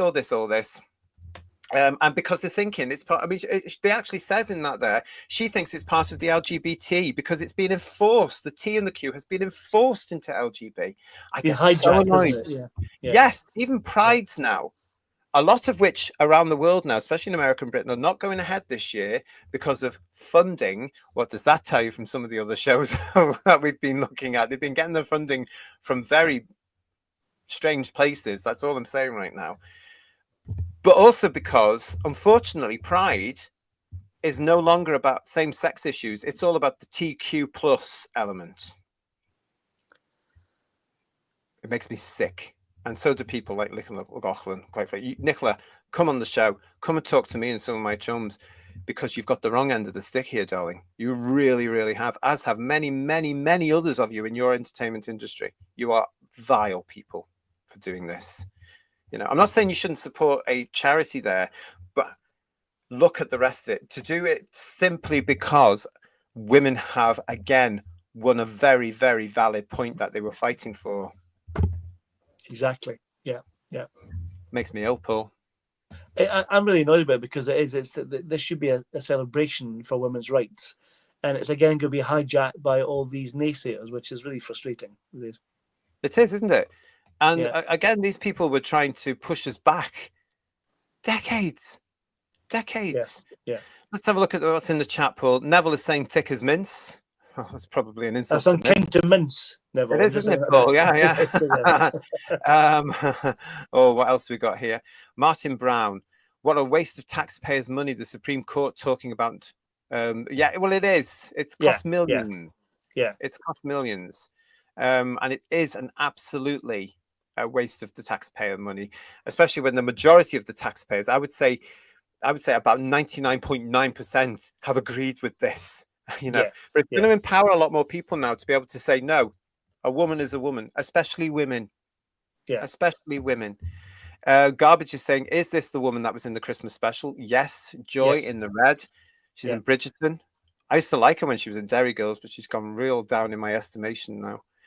Ron Sapp is saying, Doctor, I let you go, as have millions of others in the last few years. Yeah. What else? We've got Jane Smith saying these actors think they are making themselves popular by pushing all this, but they're so out of touch with opinions outside of their bubble. You're right, Jane. It's a sick echo chamber, and they're always coming up with the same message. Have you noticed? Yeah. Our job. They are wrong. It is not that they can be excluded if proportionate. This ruling means that they must be excluded because if they are not, then it is no longer a single sex space. Yeah, it's going to be handy though for certain. I don't know if I can say the R word. RAPE, crisis centres. Yeah. I mean, there was one in Edinburgh, wasn't there, that was talked about last year, Paul, which was run by a trans woman. So what did he do? Yeah. Allowed trans women into it. Men. Yeah. Now, what do those women not want in this alleged safe space? I mean, the thing about this, people have been saying, well, there's all these bogeymen. I think I'm going to get to that in a minute. These bogeymen who turn up, who are going to be doing this, these trans women / men, whatever you call them. So you've got this bogeyman, but actually, if you look at what happened in Scotland with that guy who pretended to be a trans person and went to a women's prison, and he'd assaulted someone. That's why he went to prison. So that was like really that immediately made a nonsense of what the SNP tried to do when they tried to change the ruling. So exactly. And these are the facts that yet again these activists will conveniently forget, just like RTD conveniently forgot that Juno Dawson is homophobic. Duncan the Funky Evans, these people seem to have a heterophobia. David B, wouldn't it be hysterical if J.K. Rowling was made a dame in the birthday honours in June? Somehow I don't think she's ever going to get that, even though she bloody well deserves it. Did you see that photograph of her, that cigar and the glass of wine? That was really I funny. did. Yeah. Yeah. She really knows to wind people up. Is brilliant. She does. She's got a gift. She's very clever, and of course, as we all know from her writing, incredibly articulate. But that was just her taking the pee out of the masculinity of things, wasn't it? Really? That was very funny. It's like that. I believe they call it a meme of that fella, the old fella with the beard and the drink and the cigar. Yeah, exactly. And it all went over their heads, didn't it? That's the thing. That's the laughable thing about it. Yeah. So Oh well, because they got no sense of humor. They don't know what humor is because they're so blooming intent on their nonsense. Yeah. John Steed is saying to me, Pride has been hijacked a few years ago. They want to change the demographic to their views. Unfortunately, they now have. They now have done that. And I bet you this thing called the United Kingdom Pride Organisers Network is having a fit right now. I bet you. So good evening to them. Go and get an ice pack, you idiots. Time Lord Victorious. They conflate the trans issue with gay rights all the time, mate. They are more concerned with seemingly morally. So I'll say that again. They are more concerned with seemingly morally right rather than standing up for truth. They are bored. They need a cause to get behind. Why can't they just go to work, mate? Why can't they just go to work and just do their job and shut up and enjoy the money, the millions that they're earning?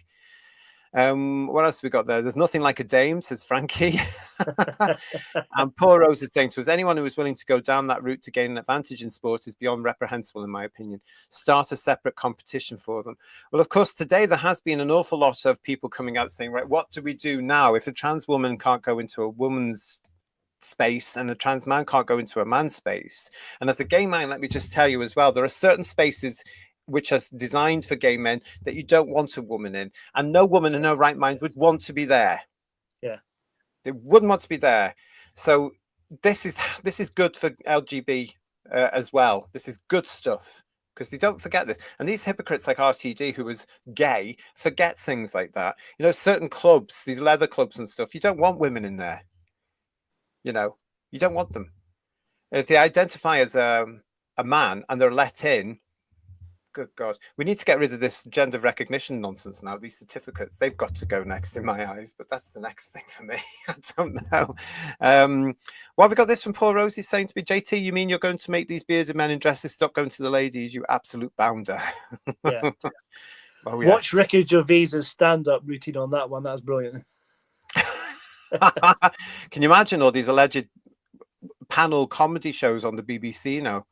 Yeah. I wonder how many of them will suddenly disappear from the schedules and be replaced or edited. Oh, no doubt. Yeah. Because they're going to have to. Let's see what happens with Doctor Who as well, shall we? Because the BBC will have to abide by the law. And I know it was scathing this week because some of their presenters on both Channel 4, ITN, which is the same thing, and the BBC, you could, through gritted teeth, they were reporting this. Yeah. You could feel their agony as their world was just smashed. JK is brilliant, says, "Oh, John and Jane Smee, if you were so presenting to be a woman, would be a small price to pay to get access to vulnerable women." Okay, thank you, Jane. Don't know where the typing's gone on that one. Let's have a look and see. Derek Hart, man is a man and woman is a woman. Cranky couldn't answer newsreader what the definition of a woman. Yes, that was a classic one. Nicola Sturgeon, the former First Minister of Scotland, when asked that, about 5 minutes of blah, blah, blah, blah, blah, and that's when she started to be pushed out. The women got to her because she couldn't answer a simple question. And you think she would know being a woman, you know what I mean? No brainer there. Yeah. No, not really. Saint 194 saying, "Evening, guys. Are you looking forward to another terrible hate-driven agenda episode on tomorrow night?" Not really. No. No, not really. I think I've had enough of it all now. If it comes off, however we want to look at this, I'm not going to miss it, to be quite honest, because this is really. I don't want to sound like an old gammon, but I've been watching season 8 now. I watched season 7, and I'm enjoying doing a bit of a Pertwee marathon, and I'm much more enjoying that than any crap that comes out on Saturday nights now. I'm telling you that. Yeah. Oh, Jane is saying to me, "So you can't say what SO stands for on air." Oh, well, thank you for that then. Thank you for that. And what's this from Woodhouse 122? "Just heard there's going to be a UK version of Saturday Night Live on Sky. All the woke comedians will be lining up." Well, that's going to be a huge hit then, isn't it, everybody? Yeah. That would be a massive hit. That'll get 1 million then. Yeah. Well, this is the bit where I'm going to give you a bit of a warning, everybody. Because as part of this, hold on, I'm going to have a drink for this. Prepare to be triggered, everyone. Yeah. I can't stand this, and I've had to watch it a couple of times. And I'm about to commit to watching it again. Get your buckets ready, everybody, because Juno Dawson himself has been out there again on his Instagram doing what he does best, which is moaning. I cannot stand this voice. And you'll also see him doing this with his hair as though it makes him a woman. I don't know any women that do this with their hair every 2 bloody minutes. Do you know what I mean? I've only ever seen Miss Piggy do it. That's the thing. That's a good point. That's a good point. Anyway, we're going to do it. This is Juno Dawson talking about what's had this week. Have a look at this. Get your buckets ready to be sicking. How is this going to work? I mean, this notion that, that trans men would now have to occupy women's spaces, what an incredible own goal. And as well, if this bogeyman who is going to pretend to enter women's spaces can now just say they're a trans man. So good work, ladies. However, I think there are having thought about it, I think there are wider implications that everybody should be really scared about. I mean, the reason you should be cross is because this legislation is cruel and hurts nobody but trans women, and benefits, I think, no one except people who are repulsed by trans women, in which case that's kind of your problem. But I think what's really concerning is the way that this language around the protection of women, and who did they turn to for this protection? They turn to men, a male judge, and patriarchy and authoritarianism. Authoritarianism is always patriarchal, and And we can look to history for other examples of where women have turned to men for protection, whether that was suffragettes excluding black people from voting, whether it was first wave feminists excluding lesbians. You know, there has always been kind of respectability politics at every turn. And I can't help but think that there is an element of serena joy to these campaigners who really pushed for this legislation. Asking the patriarchy to further define women on biological grounds is bad news for all women. Because how are we going to police these rules? I think we're looking at a world where increasingly we're going to have to prove our identity. Does this mean identity cards? Does it mean we need to be carrying ID everywhere? Does it mean that, you know, we need to be presenting birth certificates to enter changing rooms? These things feel fascist, you know, and so I think these campaigners might have scored a real own goal. Who have they cozied up with in order to pass through this obsession with trans people? It's bad news.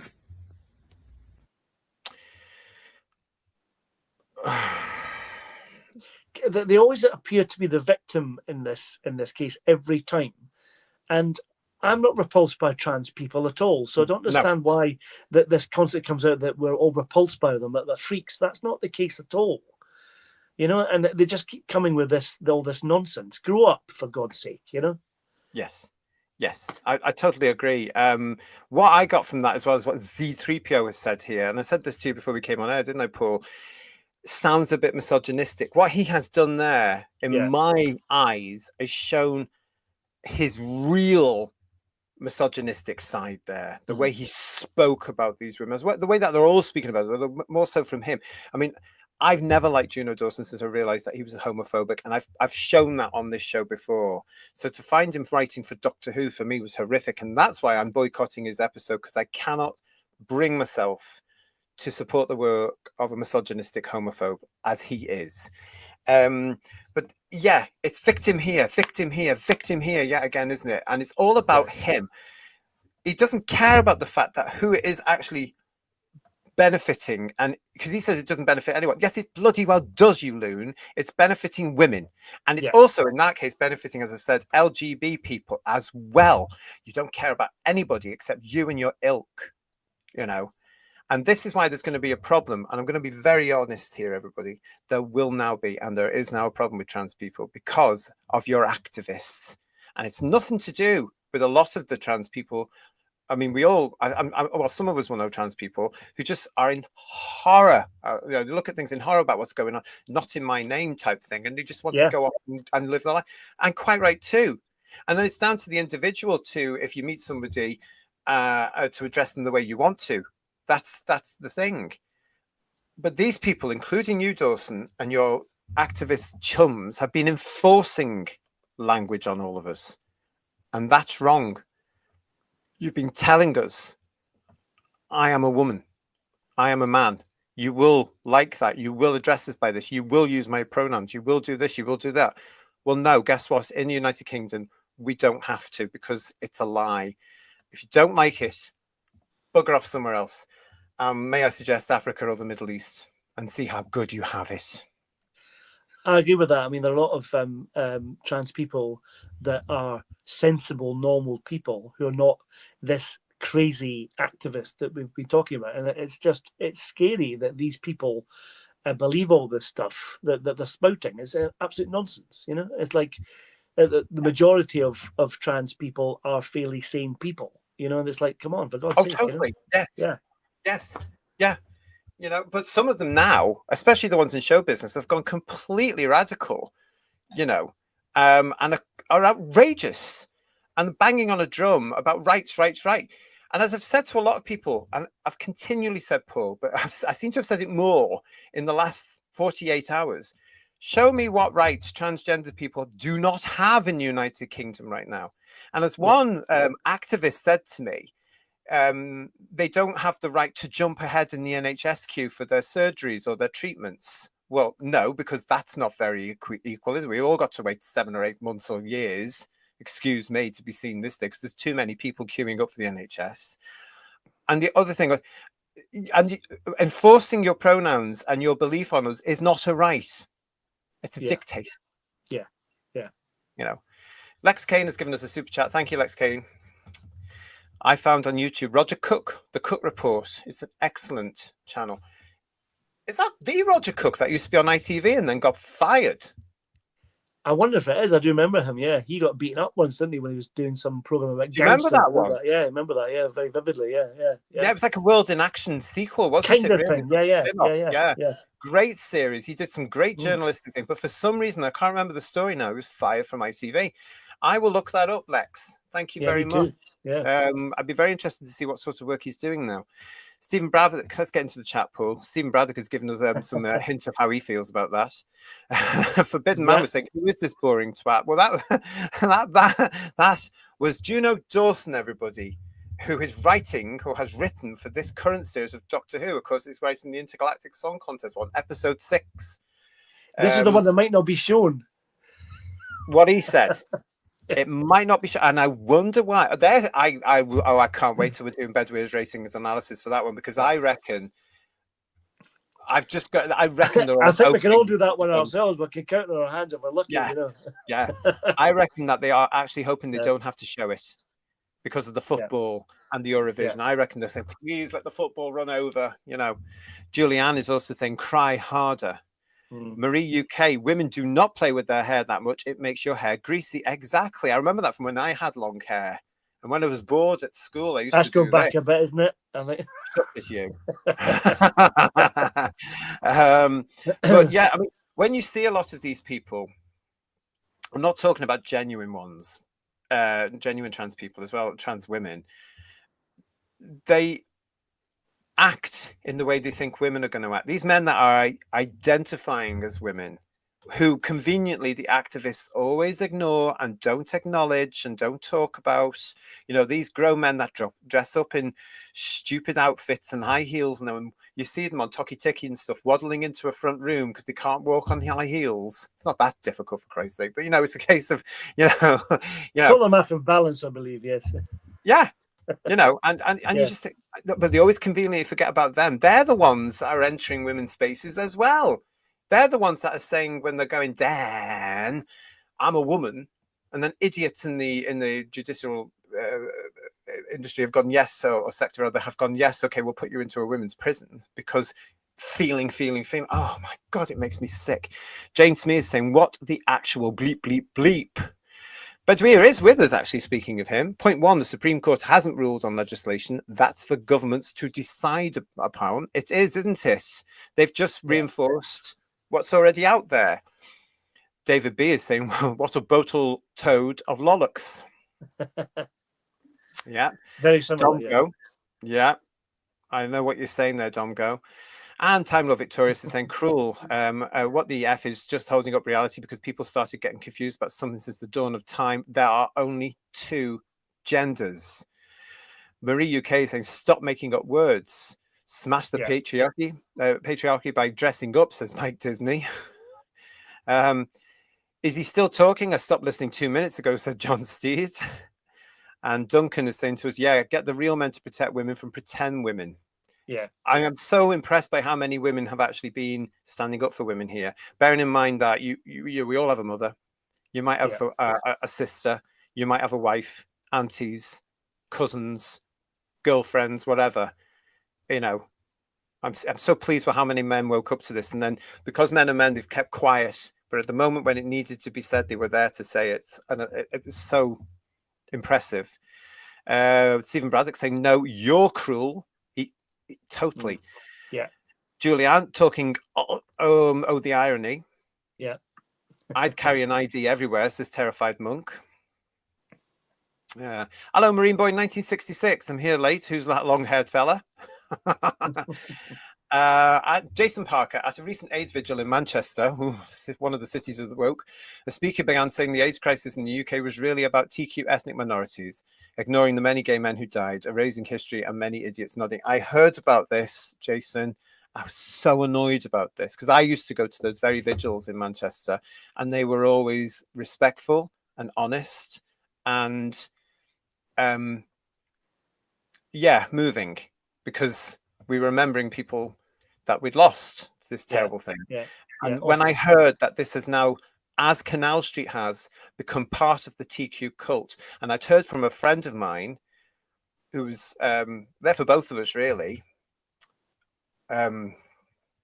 He left the said event last year in disgust and won't go back, and I don't blame him.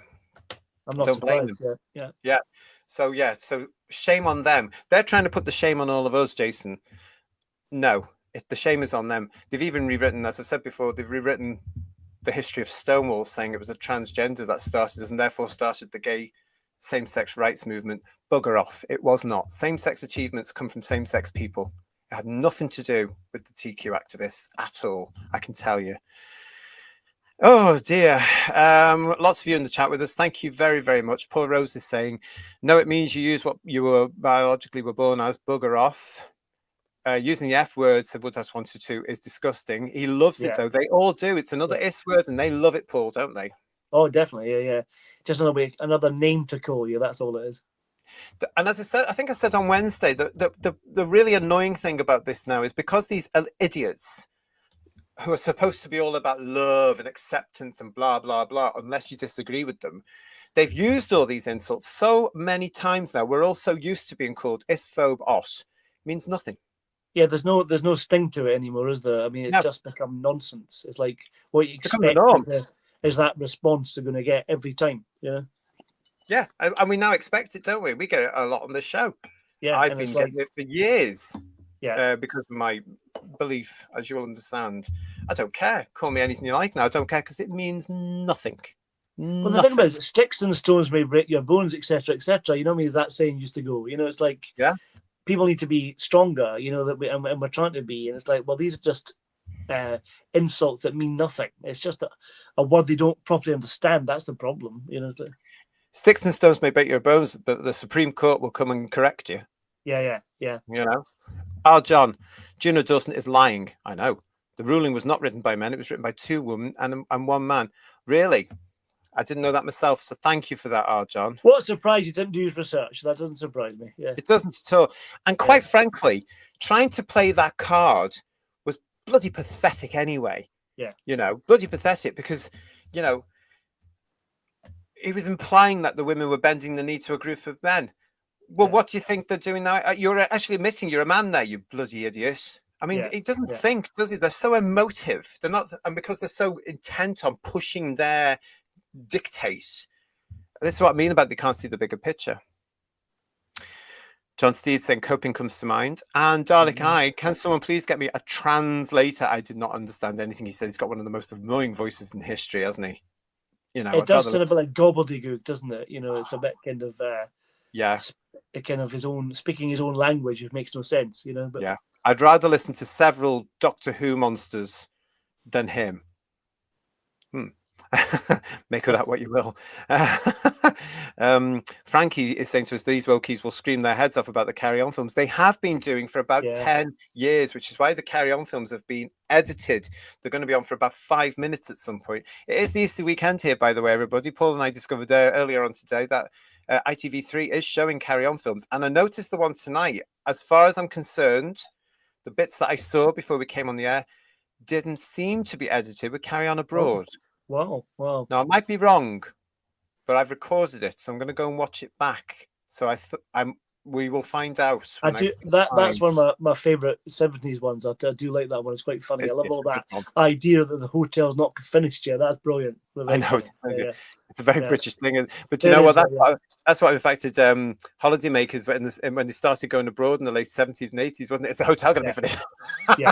And Peter Butterworth and Hattie Jakes are brilliant as the hotel staff. They're superb in that as well. Yeah.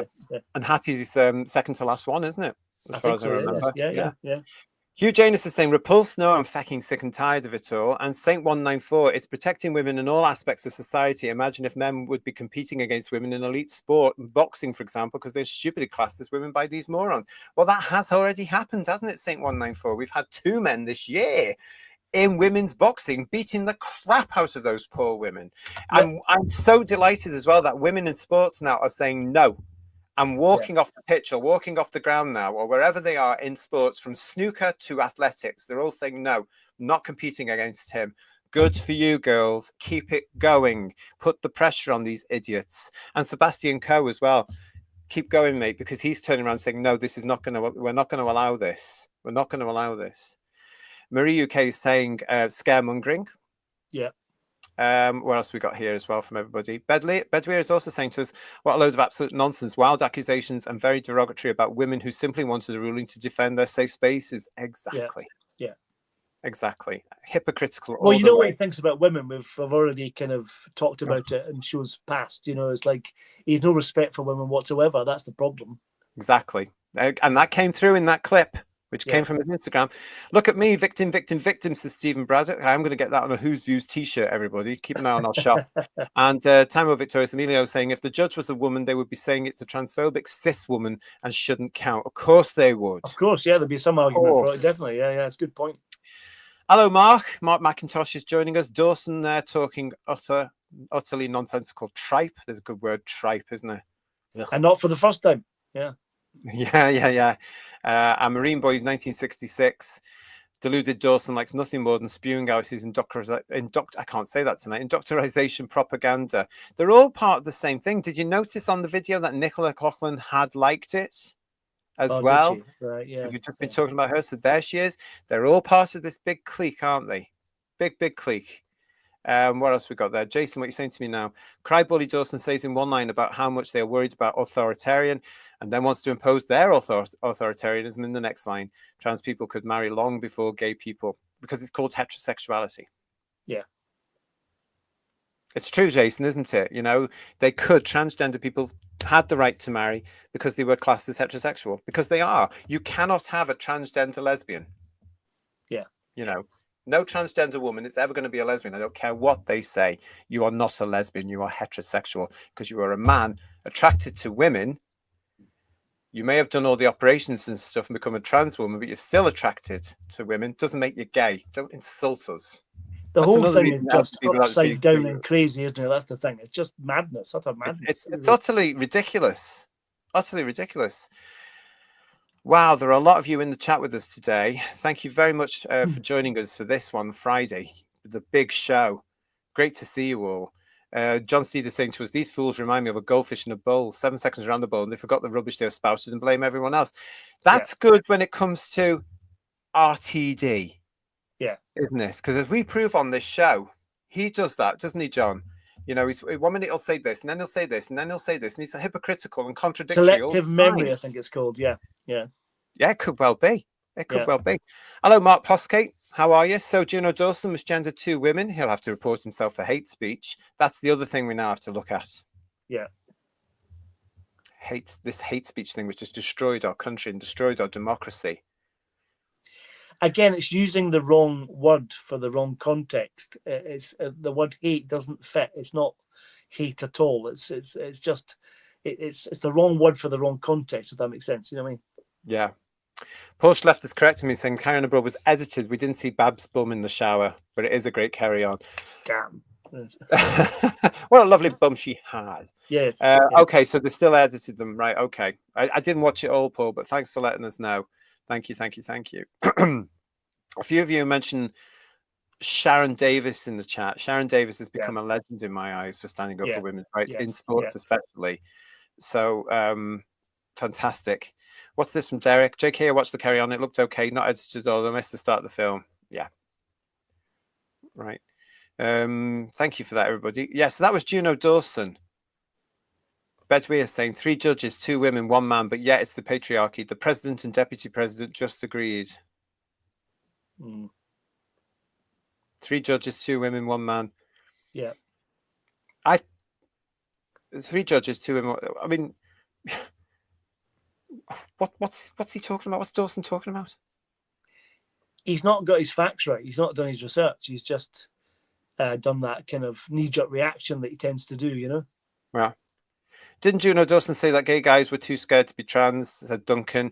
He accused same-sex attracted men of basically being second best It's in How one of does he our get other away with shows. that? How does he get away with that? That is just ridiculous thing to say, isn't it? How? I mean, he said a few things which were homophobic about gay men, considering that he's a gay man himself. Again, hypocritical. Conveniently, RTD has forgotten that. So is And Shooty it's hugely Gatwa, insulting. everyone else. As a gay man, I'm sure you feel incredibly insulted by that, because it's so insulting that being gay is second best. That is definitely homophobic, isn't it? Let's be honest. Yeah, and it's because it's how he felt. Yeah. Well, you've got Which is a issues. huge generalization, isn't it? Obviously. Yeah. I really can't stand him, everybody. I haven't liked him for years, and to find out that he was, and it was, I knew it was coming because he did that redacted nonsense, didn't he, for the BBC, which nobody bothered to listen to apart from a small minority of TQ cultists. I listened 5 minutes and turned off. That was bloody awful. Yeah, awful. So there you go, Duncan. And Gary Lee. Love this show, guys. So glad I found a group of people so sick of the woke idiots spoiling a piece of sci-fi history. Keep up the good work. Well, thank you, Gary. Don't forget to subscribe to us and come and join us on all our shows. Is that the same? Is that the Gary Lee or a different Gary Lee? Do we know? Gary, let us know. Are you the okay. one? I'm thinking about DWV Gary Lee. Oh, no. That's LEIGH. That's okay. Just one. checking. I thought maybe some kind of new handle for him. That was all. This is a Who's Views, Gary Lee, but you're very welcome. Thank you you are very very much. welcome. Yes, I don't point out, if you are new to our channel, we don't always kick off about the nonsense. It's just that we react to what they are putting into Doctor Who. Yeah. You will find that if you go back and look at our reviews of the proper stuff, and even some of the original reboot Who stuff, there's a lot of love, care, and attention there. Because we are fans, and as fans, we should be criticizing it when it's nonsense, and that's what we're doing. And we're not letting them away with it. That's the thing, isn't it? Yeah. Exactly. Yeah. Exactly. I need to point out there as well that Dawson in that made a reference to Serena Joy, and it was Kirsty, who's still on honeymoon, everybody, that told me that Serena Joy is in a TV show, The Handmaid's Tale. So he was then again talking about the women there being handmaidens. I would say, if we're going to get nasty here, Dawson, that the only handmaidens going are the women that are saying trans women are women, because they haven't looked at the logical progression to that and how it would affect not just women's spaces and girls' spaces and sports and everything like that, but also how it affects lesbians. Yeah. I would say they're the handmaidens. Horrible man. Mark Postgate saying any excuse for censorship, people will abuse it. Hate speech laws was always a bad idea. It bloody was. But do you see how many of those stupid idiots in parliaments across the country loved it and jumped on it? They're all backpedaling massively, aren't they? That's the thing. Now we can say it. Now we can say it. Now we can say it. Yeah, it's like that, yeah. But now you've got a deputy prime minister of the United Kingdom pushing the other side of it now, which is basically a blasphemy law. Yeah. Yeah, you know, and hasn't that coming? Oh God, they drive me mad. Hugh Janus, thank you for your super chat. I really appreciate it. I thought I was a lesbian for a while, judging by state of some of the buffaloes I woke up next to on a Sunday morning. That's outrageous. There's an image for you. Yeah. Oh my goodness. Yeah. Funny though, isn't it? And Rose is saying to us, Rose Kirby, hi, if they don't show it, why did RTD say you have to watch episodes 3 and 6? That doesn't make any sense. When did he make sense recently, Rose? Honestly, he's lost the plot completely to his agenda. And Stephen is saying to us, Paul, I'm terrified just what could be in Juno's episode now. I'm not watching it. I refuse to watch anything written by that odious, disgusting activist. Listen, we've seen it all before now in the last few series of Doctor Who. It'll just be the same thing with more money thrown at it for the most expensive history in Doctor Who, and it might not be seen. Well, it has to. If it's not got a trans issue based thing in it, I'll be very, very surprised. That's my expectation of that. But we'll get to that later, I'm sure. But yes. Well, you guys will, because I'm not going to watch it. But there you go. We'll tell you about it. You're not getting off completely scot-free. We'll tell you about it. I know. That's going to be a great show, actually. Of course, in our review shows on Sunday nights, everybody. Episode 6 is the Interstellar Song Contest, as you know. I will not be watching it on principle. The guys will be, and they will be coming back to tell me all about it. And you guys, if you haven't watched it, I'm quite looking forward to hearing about how bad it was probably going to be. And you won't have missed much either. That'll be the thing.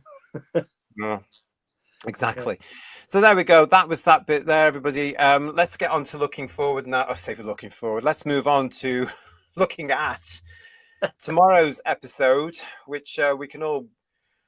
Well, oh God, is it going to really be any better than last week? So I don't know. We can live in hope, can't we, everybody? Because of course it is Lux, and you may have seen this coming up this week from Cultbox.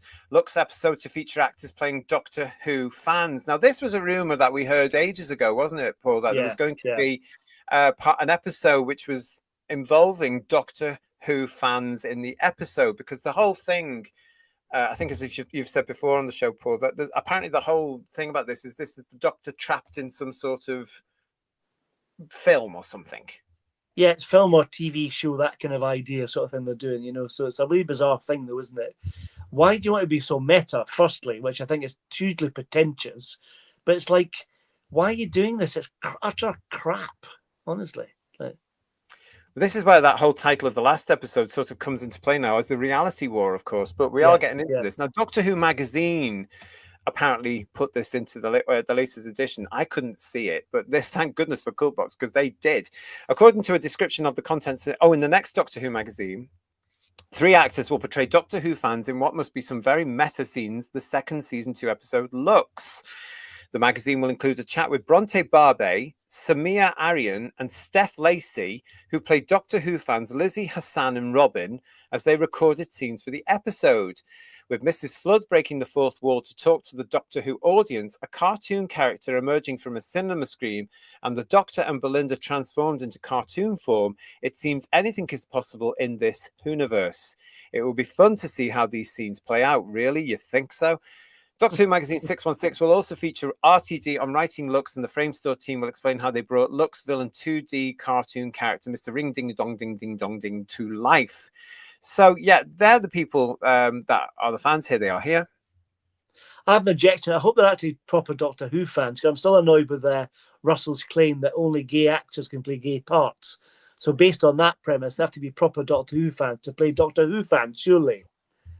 Or do I stand corrected on that? Well, Paul, once upon a time in the industry, you weren't allowed to, if you remember, you weren't allowed to have normal people acting on dramas. Do you remember? Does that rule still stand?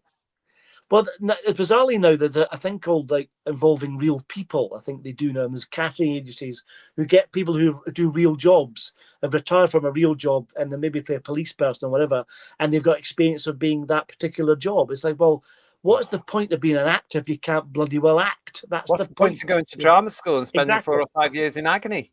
Yeah. You know, being told to play a tomato or a tree. Yeah, or a wind, to quote John Pertwee. Yeah, or a wind. Yeah, all that nonsense, and putting yourself through hell with no money. Yeah, you know. But you're not allowed to act anymore. You can't play a character because you'll get cast. If you look, I won't get a part as a non-Scottish character because that's how it works. You'll be cast to type, and it's just really sad, Yeah. I'm against all this putting. Perhaps it goes back to the 80s with poor old Noel's show. Remember the Late Breakfast? But I am against putting all the real people into television shows, whether it be reality or drama. And part of that's because of my background, where I've got friends who have trained and worked their asses off and then get overlooked for somebody to go onto something called Goggle Box or something. Yeah. And then they make whole blooming daytime careers and all this. I think it's absolute nonsense. I'm really against it. If you're training as an actor, get a job as an actor and be given a job as an actor, you idiot casting directors. We've got... You're very naughty there, Emilio. And we also got anything is possible in this episode. What? Like it being any good, said Craig Dunlop. Now, I'm not saying that exactly. You're going to get your hopes up there, Craig. Well, please don't. Yeah. Oh, Duncan's making a good point. Oh, so this is the new version of WizKid from The Greatest Show in the Galaxy. Yeah. And Garbage is saying they look like real fans. Now, Garbage, you may have seen on a lot of the social media today or the last couple of days, people saying, oh, yeah, that's your target audience there. That's why it's failing. Because that's not the bigger picture. And there's only 3 of them as well. That's the thing. Yeah. The approved fans. because that's what I'm surprised. One of them hasn't got a purple rinse, to be quite honest. Dalek I wants to know, are they the new Doctor Who podcast presenters? Well, I've not seen that yet, so I don't think they're doing that this year. Because the last time it was awful, So yeah. We've got here Paul Rose is saying, stop doing gimmicks for heaven's sake. Yeah. It's not working for them, is it? It really isn't. George Seaton saying that Instagram post performative much, and Whoopi Doodle Do. It's Scott Andrew Brass is saying sucks rather than looks. Yeah, definitely. Yeah, that is a good one actually. Anything is possible in this universe, says Julianne, except extracting an audience or attracting an audience. That's proving difficult. Definitely, yeah. Wasn't the Whiz Kid meant to be Chris Chibnall? Said Mudcrab. You may think that, but we couldn't possibly comment. But yes.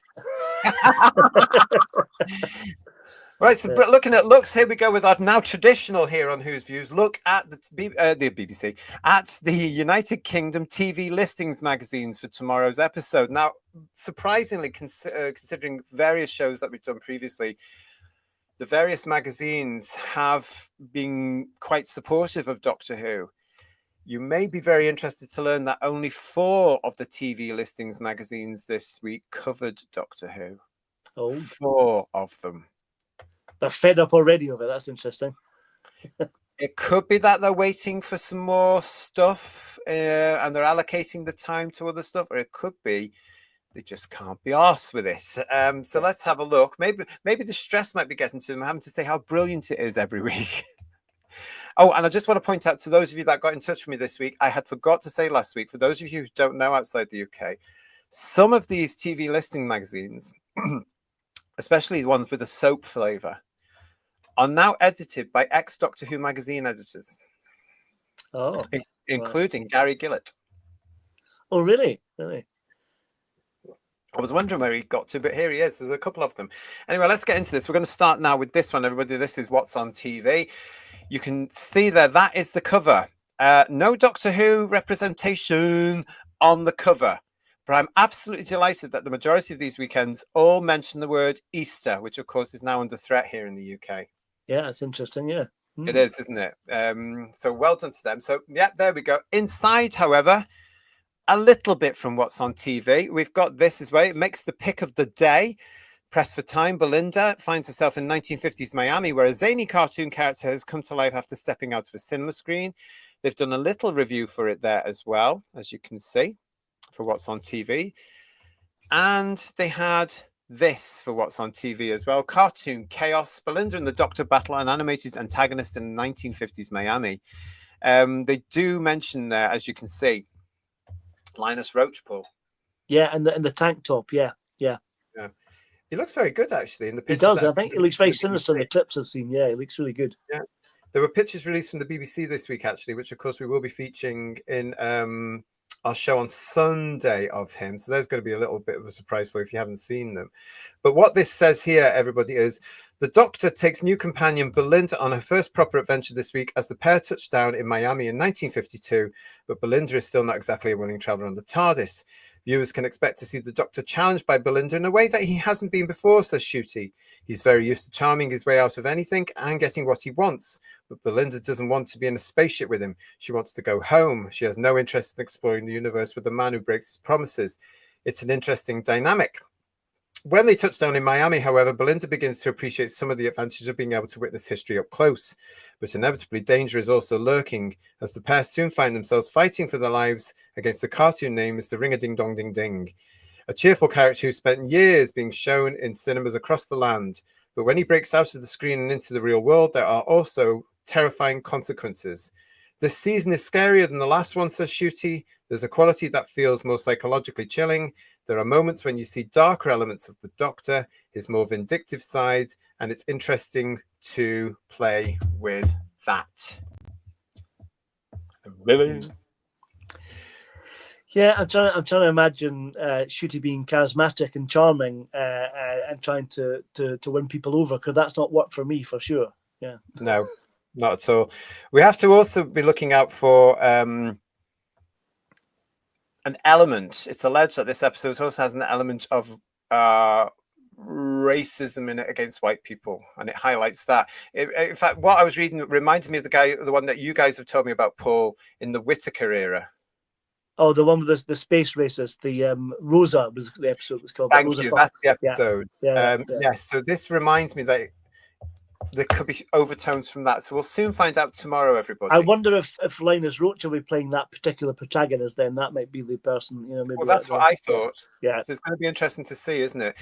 We'll move on to the second magazine out of the four. It was TV and Satellite Week, who do include Mr. Ring Dong Ding Dong Ding Ding just there at the top left. Can you see that? But they are focusing on Star Wars Andor and its second season. So good luck to them. I hope it's decent. I've got a friend actually that really loves it, so I hope he's happy.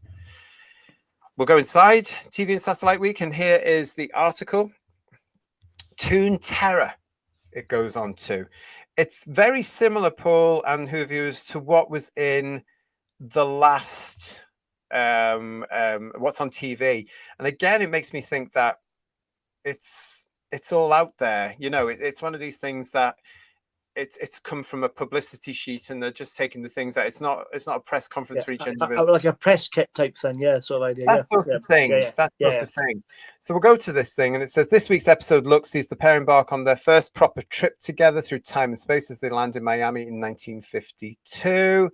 The villains always get the best lines and are much more juicy to play, says Alan Cumming, who voices Tyrannical Toon. My favorite kind of villains are the ones that are misunderstood. While Mr. Ring-a-Ding does not have any redeeming qualities, he does start out quite fun and endearing, so there is an arc to him that I enjoyed. The episode is written by showrunner RTD and directed by Amanda Brocchi, who makes her Doctor Who debut with this adventure and was thrilled by the premise that she was given. I'm a huge cinephile, and I so immediately love the setting and nostalgia for celluloid, says Brocchi. To have an animated character step out of the screen was something new, and the character is so mercurial and commanding. I'd never read anything like it. I love the humor and the wit and the huge heart. It's the perfect episode. It then goes on to say that Cumming had been in Doctor Who before in something called The Witchfinders. And he says then, I grew up with Doctor Who. So anytime it's mentioned for me to be in it, the little boy in me jumps. It says the Good Wife star, now 60. Also, last time I was on the show, it was on location in a muddy forest in February, and I was wearing a very itchy wig and a beard. So doing a voice where I could stay warm and wear what I like was a great boon. There was, however, one downside to his vocal-only role in this episode, as Cumming didn't get to be on set with Gatwa and Sethu. I've never met either of them, he says. I only acted to them on the screen from the other side of the world. Well, there you go. Yeah. I don't think it's a particularly original idea, though, that they've used. There's something coming off the screen. It's been done before in many things. So it's not, again, we're talking about Doctor Who not being original again and doing this kind of copying other things rather than try to be their own thing, which is what it used to be, which is quite sad, really. Exactly. It is sad because, as we said before, Doctor Who used to be a leader. Yeah. No, it's a follower, which is really pathetic, really. Yeah. Yeah. Garbage is saying to us, well, just get into the chat. The fans RTD ideally wants. Yeah, that's what they are, aren't they? And David B is saying season 2, episode 2 looks will surely be better than season 1, episode 2. The Devil's Bored, but then again, so is a hernia. Now, it's interesting though, because have you seen the clip that they've released? There's a couple of clips out there. There's a scene in the TARDIS which looks like it was exactly the same as last year, except it's just the companion that's changed. That's right, getting ready for the costumes and rushing into the TARDIS costume area, which you don't even get to see, which is quite sad. But yeah, it is sad. It's ridiculous, isn't it? I don't know. It just looks. Oh, we'll find out together, and we'll come back and talk about it on Sunday, everybody. But I'm not keen. No, not keen. A cartoon come to life could be creepy, but knowing RTD, it will be wacky and goofy, says Time Lord Victorious.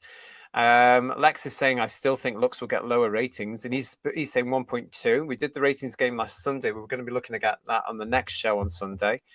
I've heard it's only that Linda lot watching Doctor Who now, said John Steed. And that was only about 4 of them as well, wasn't it? Yes, yeah. Marine Boy 1966, will RTD be doing a Hitchcock and making appearances himself in the meta episode? I need to know so I can put a good striking distance between me and the TV. anything's game at the moment. That Isn't wouldn't it? surprise me if it's looking in on itself and having breaking the fourth wall again with Missy's flood. I'm so bored with that stuff. I really am, honestly. Yeah, you're not the only one. Bring back tank tops and bow ties, says Marie UK. Looks sounds meh, said Woodhouse 122. Bring back the 456, says Frankie. And Stephen Braddock saying Linus Roach looks very toy maker from well, actually it's 2 seasons ago now, really, isn't it? Yeah. Yeah, 2 years ago. Lots of you with us. Thank you so much. George, what are you saying to me, George Seaton? The Supreme Court ruling will open the floodgates. Think of all the civil cases coming up from everyone who's been persecuted for siding with reality and defending their rights. It will be glorious. That has been mentioned now. We're talking, you know, the nurses that are currently in battle with the NHS as their employers. Yeah. Various women that have been sacked from their roles. This opens the floodgates. And yes, I can't wait to see what's going to happen either, George Seaton. Absolutely. Yeah, to show they were in the right in the first place, which is the way it should have been. Yeah. Yeah, exactly.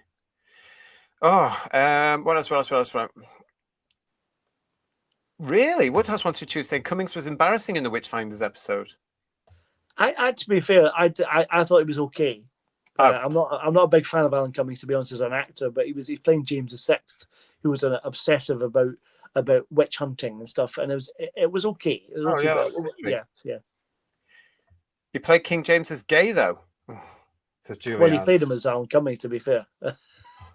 Well, what was you expect from Alan Cummings? Yeah.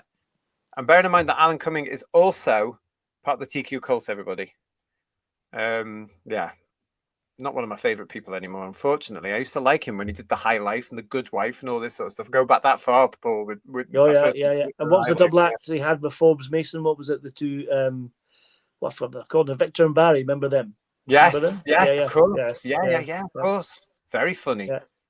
Yeah. Kinter Cole, nice to see you. 11 episodes in and Shooty's doctor still has no identity. Well, we're going to agree with that, aren't we, Paul?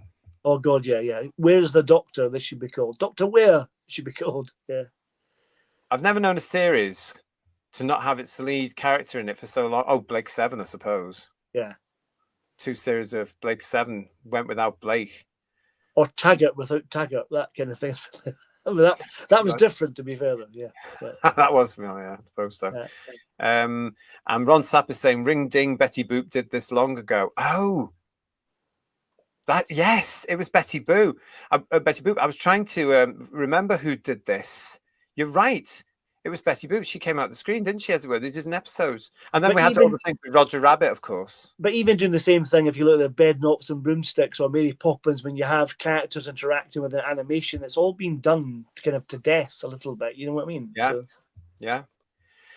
We're going to move on to the third in of our listings magazines, and it's the Radio Times, everybody. This is their cover for the Easter weekend. Radio Times here. Again, it's good to see that they've got Happy Easter on the cover. Yeah. But strangely, hardly any coverage. This is it. This is it. One page. Well, not even a page. It's the main show, of course, for Saturday night.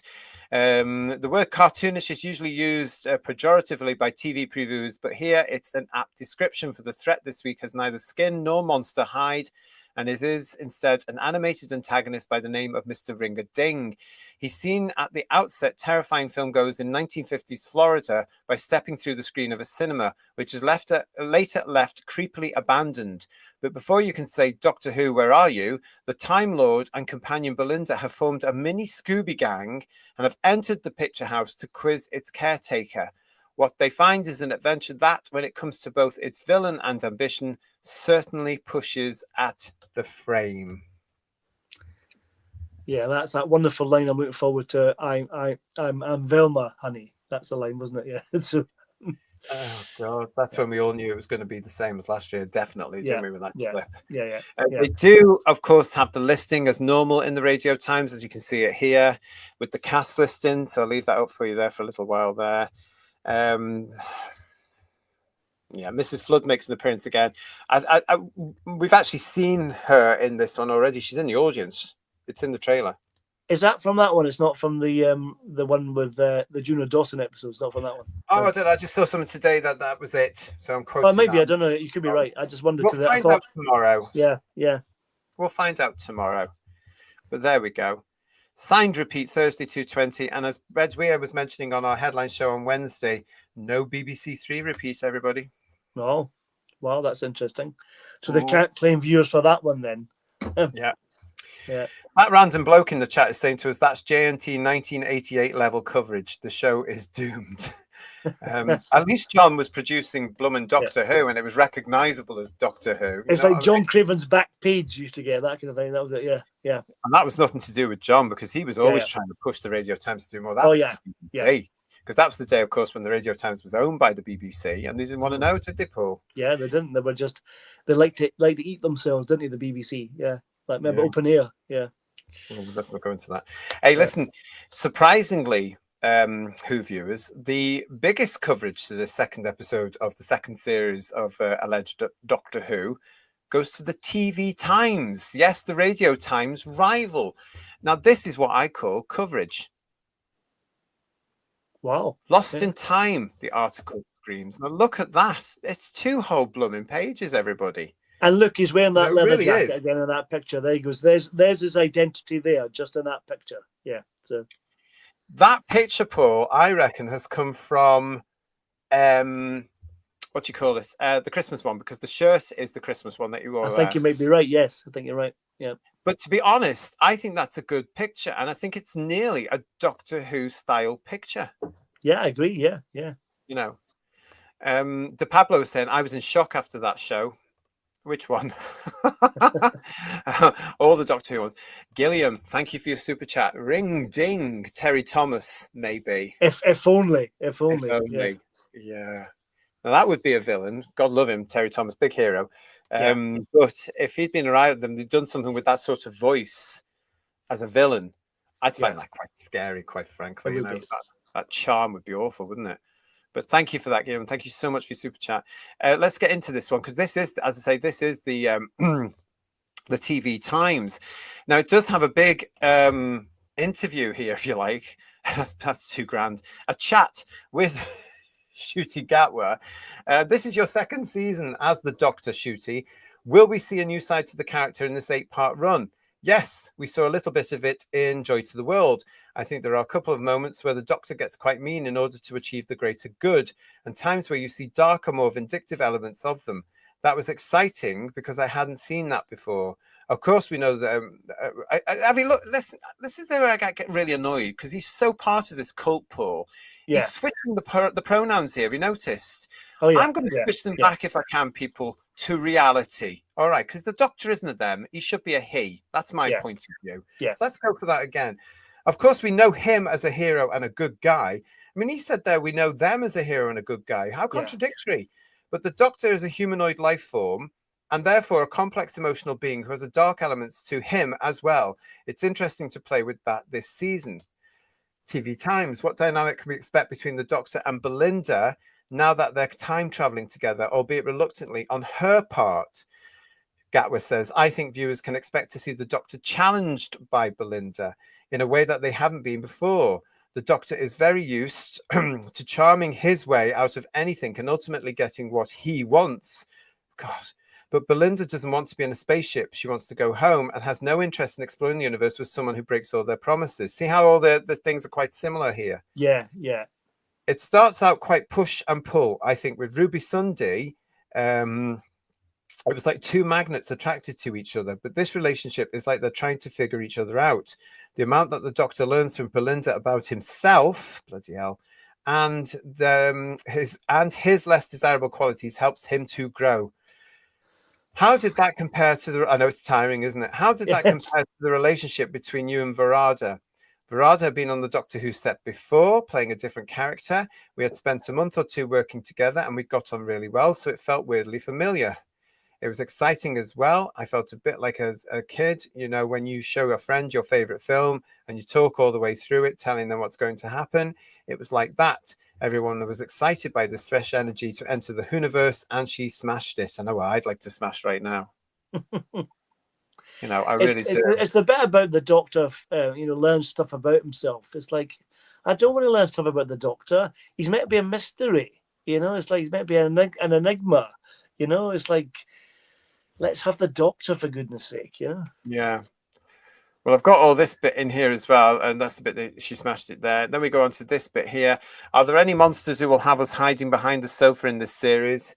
I think this season is scarier than the last one. There's a chilling quality that runs across the whole thing.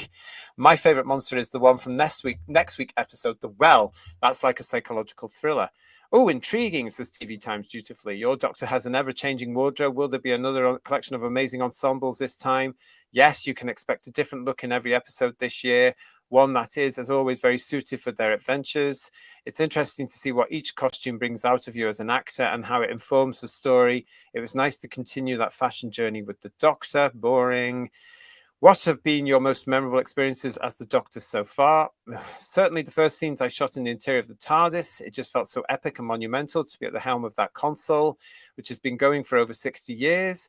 I'd also say the club scene, when Ruby sees the Doctor for the first time in the church on Ruby Road, because I'd never seen anything like that before. It felt very much like RTD was ushering in a new era. Plus, any scene I did with, and he's in the past tense here, of course, with Bonnie Langford. Yeah, with Bonnie Langford was incredibly defining for the show. I think I'm like her fourth Doctor, so I'm really part of the canon now. And yes, she's had Colin, Sylve, Tennant, and Ncuti. That's what he means there. The fourth actor. Yeah. And then finally, it's got this. Doctor Who is known for its unexpected twists. Can we expect more surprises this year? Gatwa responds, yes. There are big shocks, and I can't tell you any of them. You'll just have to watch and see. I am so not excited by any of that, I have to say. Well, you read it beautifully. That's not what I'm saying, but in terms of the actual content. No, I know what you mean. Yeah. So, I mean, it's not selling it either, is it, really? And when you've only got 4 out of all the TV listings magazines in the UK actually promoting it, and that's the only one with an interview in it of that cover. I mean, that is huge. Those 2 pages is huge, but it's shallow. And I had problems reading that with all the pronoun bull coming from these people. Is that really going to attract the United Kingdom audience, people?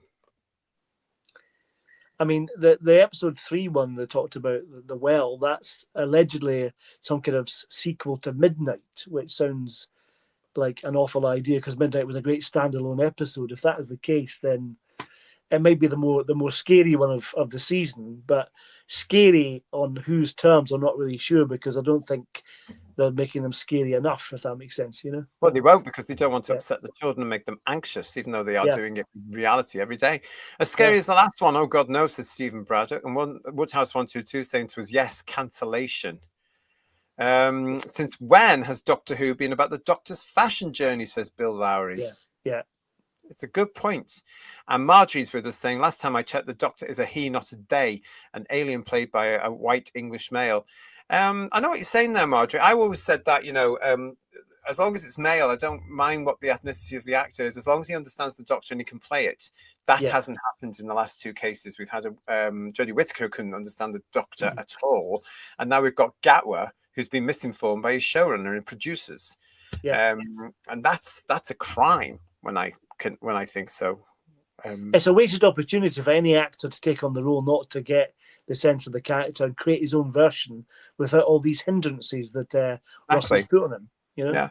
And of course, because Gatwa is very much involved with the TQ cult, that's why he's referring to it, because he's trying to be respectful to the Whittaker one. Yeah. Which is nonsense as well. Kinder Cole is saying, when a 2,000-plus-year-old doesn't know who he is, then he is then truly lost. He's an alien. Human angst isn't part of his makeup. The Doctor at this point, because he is so old, is ancient. And in my eyes, the Doctor should be played as ancient. He should be very much a calmer character because he's seen it all. He's been there. He's got several of the T-shirts. He has been through so much. He's lost so much. And he should be able to take everything in his stride now. And I think this whole thing that RTD wants to do about making him so energetic and ridiculously zany in different outfits, and the way that Gat was being told and is playing him, that's probably one of the reasons for me why it's not the Doctor, because they don't understand who the Doctor is at this point. Well, I think there's an element of the fact that although he's playing the Doctor, it's almost like they're not connected to each other, although they should be. You know what I mean? It's almost like they're like a different person entirely. You know what I mean? It's just really weird. You know what I mean? They don't understand the character at all. No, they don't. No, they don't. Craig is saying they is talking absolute crap. Yeah. Yeah. And it's very difficult to read when you're looking at all this pronoun nonsense. And you know my feelings, who viewers, on this whole non-binary stuff. It's fantasy. It doesn't exist. You can't be non-binary. It's as simple as that. So for them to include the Doctor in this now, I think it's so embarrassing as a Who fan. I really do. I mean, what does his sexuality have to do with the fact he's an alien? We don't care. We want him to be an alien Time Lord who travels in time, like you said, fighting monsters, and that's all we want. You know. Bill Lowry is reminding us that fans wanted Idris Elba or Chiwetel Ejiofor. It's not Gatwa's race we have a problem with. Well, we did. There was an awful lot of talk about that at one point, remember? And people going, oh my God, Idris Elba would be quite good. I think he would have been very heavy, actually. Yeah. You know? I wanted Adrian Lester would have been a great Doctor if you're going for a black actor. He'd been superb. And I'm sure he wanted it as well, didn't he? Didn't he campaign to get it? Yeah, I think he did. Yeah. He would have had a fresh energy to him as well, actually. He would have been very good, I think. Again, I loved Hustle. Don't know if you watch Hustle with Robert Vaughn and Robert Glenister. Great series. Yeah. Really good. So, some of them. Adrian Lester was brilliant in that. Yeah. Woodhouse 122 says making a sequel to Midnight does not make any sense if you're going to a new audience, as RTD has claimed. Exactly. Again, yeah. Exactly. And Marie UK, we don't need RTD to tell us what Doctor Who is about. He clearly doesn't know anymore. Yeah. And Dalek Eye saying, I think it's more likely a sequel to The Waters of Mars, as it's water-based. Oh, maybe, yeah. Maybe. Yeah. Hang on, who wrote The Waters of Mars? It was Russell as well, yeah. So it was just Russell on his own? I don't know if he did it with Phil Ford or not. I can't remember. That I get mixed up with that and the other one, the Planet of the Dead. I can't remember off the top of my head. Maybe, I don't know. I can't remember. What else we got here as well? Oh yeah, and David B reminding us Patterson Joseph was mentioned once as well. Wasn't he? Yeah. Okay.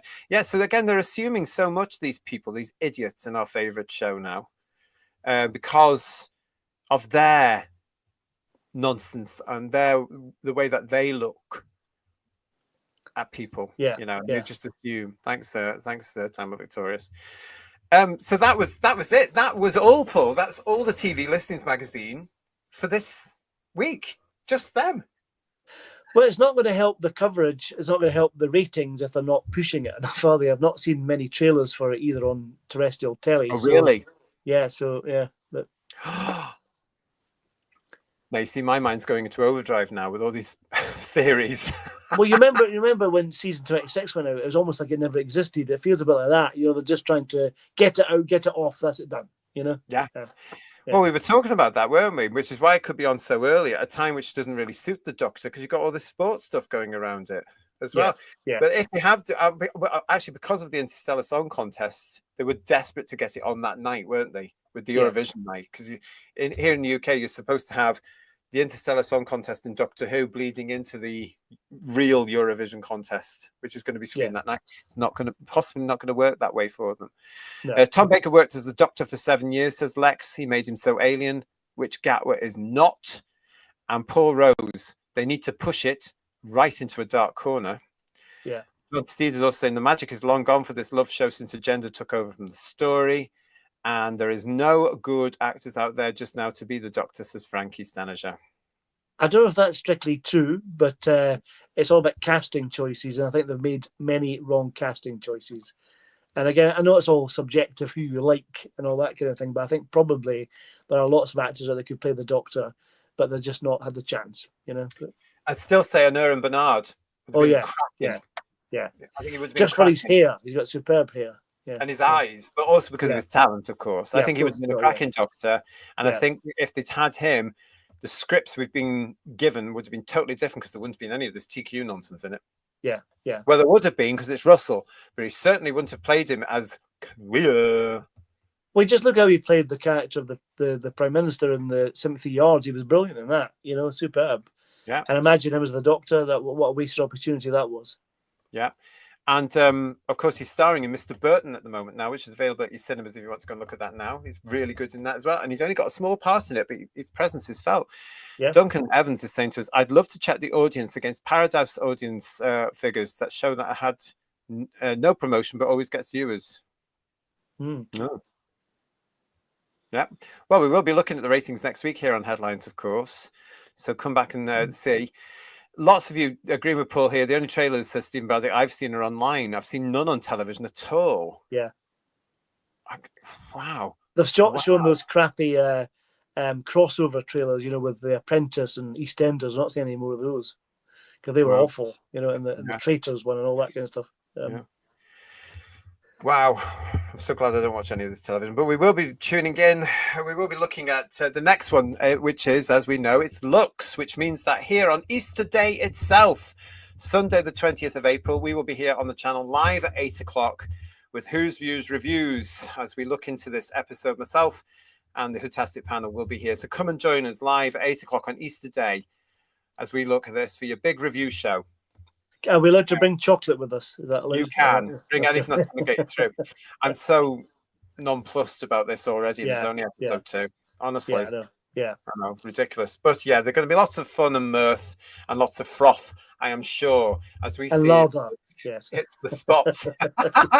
Listen, Paul, great show tonight. Thanks very much for joining me tonight. You're very welcome. Very welcome. Yeah. Enjoyed it. Thank you to everybody that's joined us in the chat. It's great to see you. And thank you so much for your input. Keep your emails coming in. whosviews1@gmail.com. Keep your comments coming in on all the shows. Tomorrow morning on the iPlayer, 8 o'clock, Doctor Who Lux will arrive. It's then moving to BBC One in the evening at 7:15. And we will be here. Come and join us at 8 o'clock on Sunday, Easter Day night, as I say, for our review of the episode.